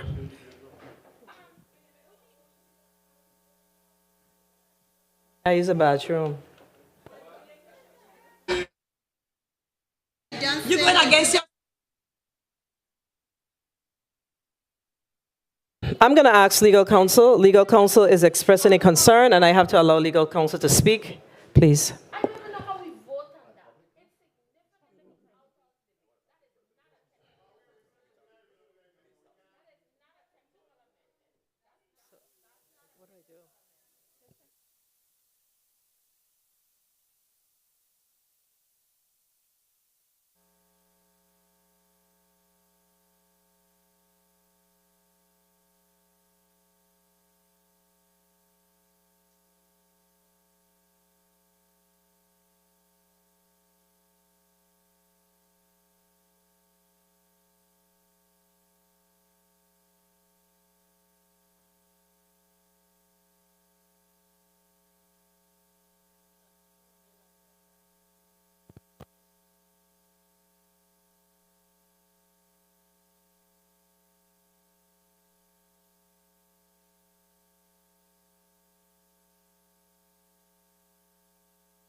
It hasn't.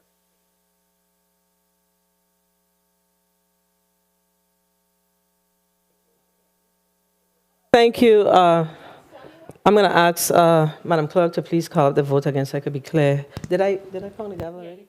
Oh, I'm sorry. Is there another? Did I pound the gavel? Yes. I did. Thank you. There's a whole lot going on here. Is there any other amendments? Are there rather? Senator Joseph, you're recognized for your amendment. Amendment. Sorry. Amendment. Madam President, I offer amendment number 34-521. Amendment to Bill number 34-0224. Bill number 34-0224 is amended by adding an appropriately numbered section that reads as follows. Section A, the following sums are appropriated in the fiscal year ending September 30th, 2022 from the Horse Racing Improvement Fund established in 33 Virgin Islands Code, subsection 3044. 1. $25,000 to the Virgin Islands Horse Racing Commission to be used for its operational expenses, and 2. $100,000 to the Department of Sports, Parks, and Recreation for cleanup, landscaping, utility bills, emergency repairs, and equipment for the Clinton Phipps Racetrack. B. The sums appropriated in subsection A remain available until expended. I so move.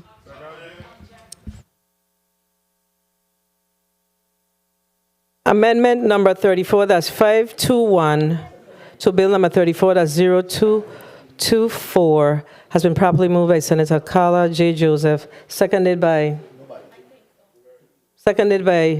Senator Stephen D. Payne Sr., objected to by objected to by whom? Senator Janelle K. Saru, Senator Gittins, and Senator Veely. All right. Madam Clerk, can you please put 3 minutes debate time on the clock for both the proponent and the objector?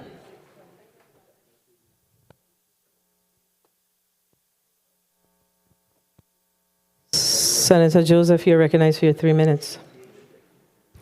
Madam Chair, this amendment is very clear in itself. We need to provide some supports for the Clinton E. Phipps Racetrack. It's very simple, and this amendment provides that support. I have been in communication with OMB, and they say that the funding is available, and so we want to be able to provide that level of support to clean up the track and get things moving for our people and our horsemen.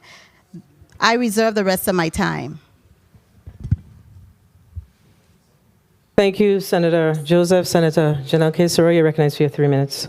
Thank you. I just want to be clear in section 2 of your amendment. Is it your intention to give the government's money to SPR to clean up the track for a company that today we're trying to give them exclusive contracts until 2041 and exemption from gross receipts? Is that your intention to also clean up the track for them before they begin construction? I reserve the balance of my time. 2 minutes. 2 minutes, 26 seconds for Senator Joseph. Senator Joseph, you're recognized for your 2 minutes, 26 Thank you so seconds. much, Madam Chair. I really want to understand why that's only part, but it's utility bills too. They are incurring costs to pay for the utility bills and the like, because we didn't appropriate any funding to the Department of Sports, Park, and Recreation. So we are trying to make sure that we put in place what is needed so that our people, and I keep saying it is our people, no matter what, are able to get things moving forward. I know that some people use that as a slogan, but I am saying it because this is what it is. Let's move this forward for our people, especially the horsemen who haven't seen any race, horsemen and horsewomen who haven't seen any horse race for the past 5 years. I reserve the rest of my time. Thank you, Senator Joseph. 2 minutes, 31 seconds for Senator Sarro. Senator Sarro, you recognize for your 2 minutes. So you said... Sorry, hold the time. How many seconds? 2 minutes, 31 seconds. You recognize for your 2 minutes, 31 seconds, Senator. So you said you only harped on utility bills, but your amendment says cleanup, landscaping, emergency repairs, and equipment for the Clinton Phipps racetrack. If you wanted to pay the outstanding utility bills, your amendment should reflect such. Additionally, Madam Chair, Madam President, I'm speaking. Additionally, if this amendment goes through, it's an appropriation amendment, and it would be a sham amendment, because if this goes through, we are giving the governor the authority to line item veto the bill that comes on his desk. I reserve the balance of my time. Thank you, Senator Sarro. Madam Clerk. 1 minute, 29 seconds for Senator Joseph. Senator Joseph, you're recognized for your 1 minute, 29 seconds. We all sat here and heard what legal counsel defined, and we all know the issues that we are being faced with today. I am going to just continue to reserve the rest of my time. This amendment is very clear. Whatever intent it is, this amendment is not intended in that way. It is intended to cover those costs that the Department of Sports, Parks, and Recreation has been incurring for a while. So thank you. I reserve the rest of my time. Thank you, Senator Joseph. Madam Clerk. 1 minute, 52 seconds for Senator Sarro. Senator Sarro, you're recognized for your 1 minute, 52 seconds. These amendments today are very unique, and I must give credit to the strategy used today. In one amendment, we defined a VLT. In the other amendment, we're saying that the casino gaming may extend to the St. Thomas St. John district. However, we are still saying that the VLTs are now defined, but they will still not be under the subject of the Casino Commission. Therefore, we're still doing a backdoor deal to exempt Southland Gaming from being under the Casino Control Commission and under the VI lottery. And then we bring an amendment now with an appropriation. After we don't give away the whole kitten and caboodle, you are telling a multi-million-dollar company that you are going to clean up the area so they can come and begin construction. Furthermore, you're adding an appropriation amendment. This is a very good tactic that will allow the executive branch to line item veto the amendments moved today, or line item veto any component of the bill per the advice of legal counsel. This is a wonderful strategy, but I am catching on. I reserve the balance of my time. Madam Clerk. 51 seconds for Senator Joseph. Senator Joseph, you're recognized for your 51 seconds. Madam Chair, I was trying to locate in our bill that we have before us, and I was able to do it quickly. Section 3. This goes with Section 3 to allows the opportunity for interim horse racing. 30 seconds. That's what it aims at, and precisely that. Not anything less. That is what we're looking at. They need, before they start the development, we need some money to get things started. Thank you, Madam Chair. Thank you. I'm going to ask that we have order, please. It's important that we, thank you, Senator Joseph. 36 seconds for Senator Sarro. Senator Sarro, you recognize you have 36 seconds. Thank you. The sponsor of the amendment said that she reads. And if you read the agreement properly, the agreement allows for them to do interim horse racing. The agreement gives that responsibility already to Southland Gaming. Therefore, this amendment is unnecessary, and this amendment is a sham amendment because you're giving the governor the legal authority to line item what we are sending on his desk. I reserve the balance of my time. Roll call on amendment. Senator Joseph, was her 12 seconds. Oh, I'm sorry. Senator Joseph, you recognize for your 12 seconds. I'm sorry. Madam Chair, Madam President, I think I'm clear on the purpose of this piece of legislation is to allow interim horse racing at Clinton Phipps Racetrack, and that's what it is. It's very clear. Thank you. Thank you, Senator Joseph. Senator Sir. 5 seconds for Senator Sir. Senator Sir, you may proceed with your 5 seconds. This amendment makes no sense. The agreement allows for interim horse racing in the agreement. Time. This is a sham. Thank you, Madam Chair, for the time. Madam President. Thank you, Senator Saru. Senator Joseph. Madam Clerk, roll call on amendment number 34-521. Senator Marvin A. Blyden. Senator Blyden, nay. Not voting. Senator Samuel Carrion. Senator Carrion, nay.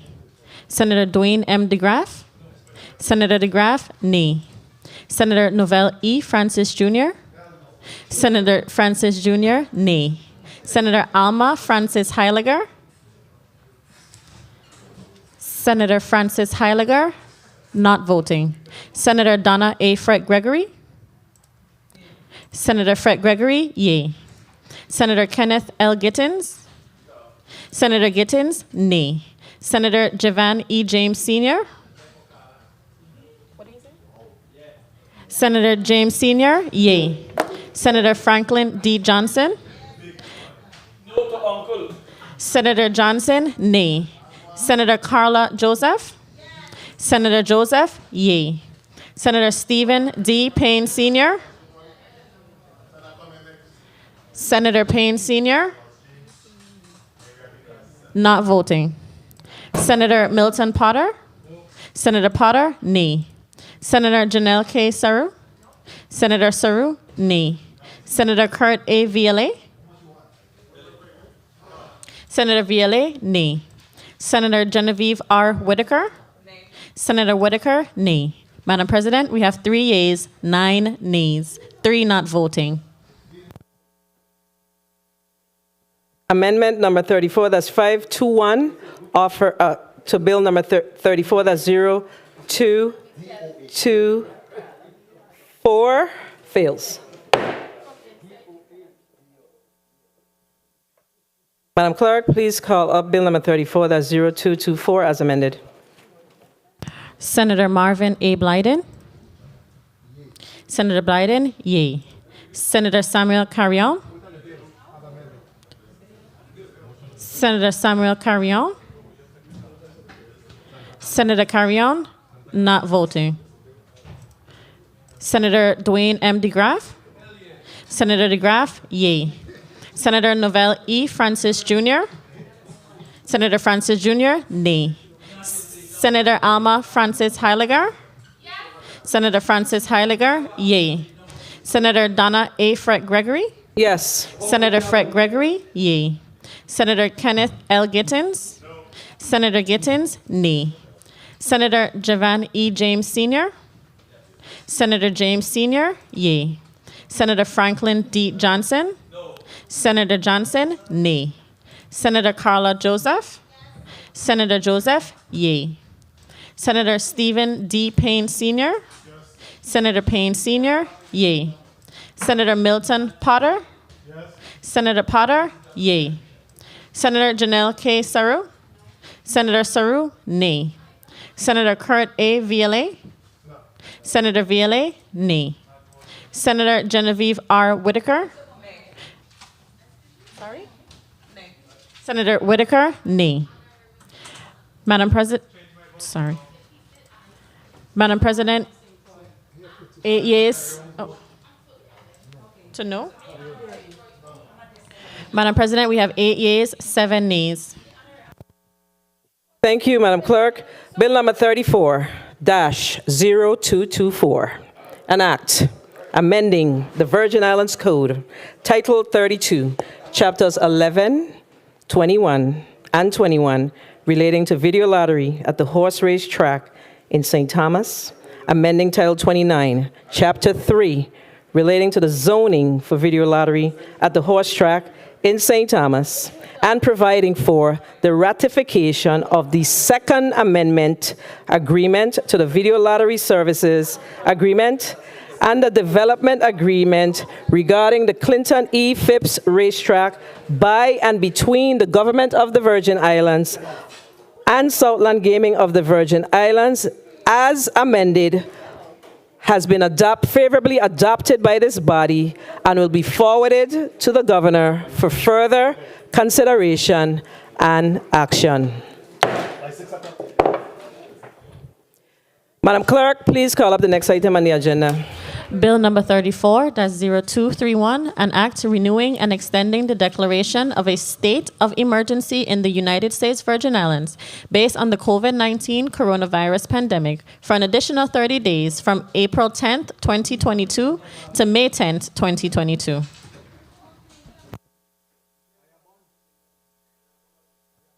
Madam Clerk, roll call, please.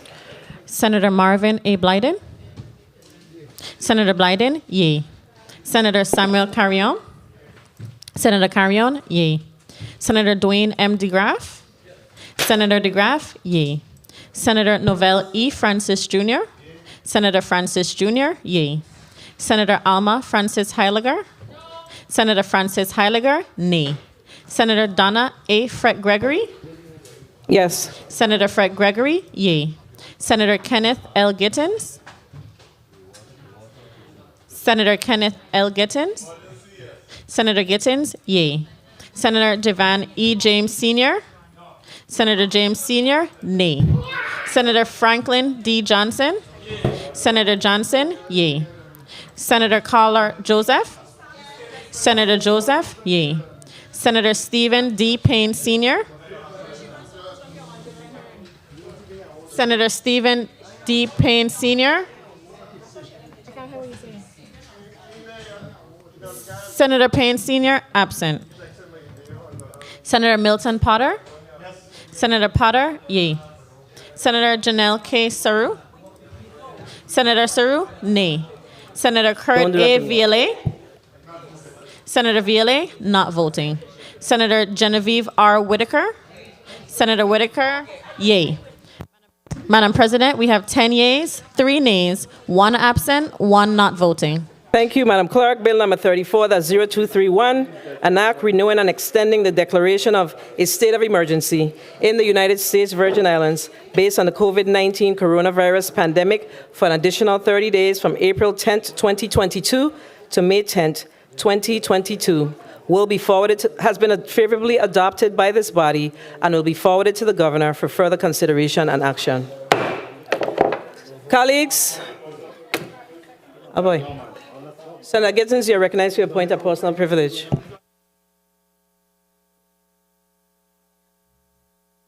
Thank you, Madam President and colleagues. I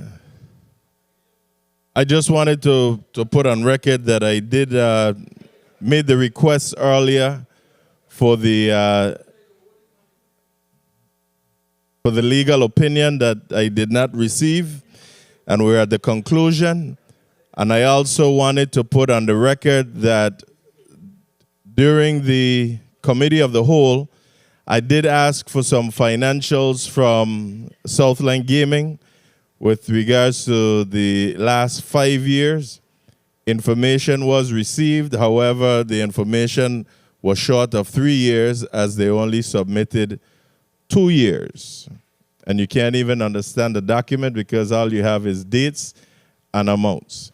I just wanted the record to reflect that I did not receive what I asked for with regards to the legal opinion and with regards to the financials from Southland Gaming. Thank you. This Thank you. session, are you done, Senator? This session is hereby adjourned.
stage.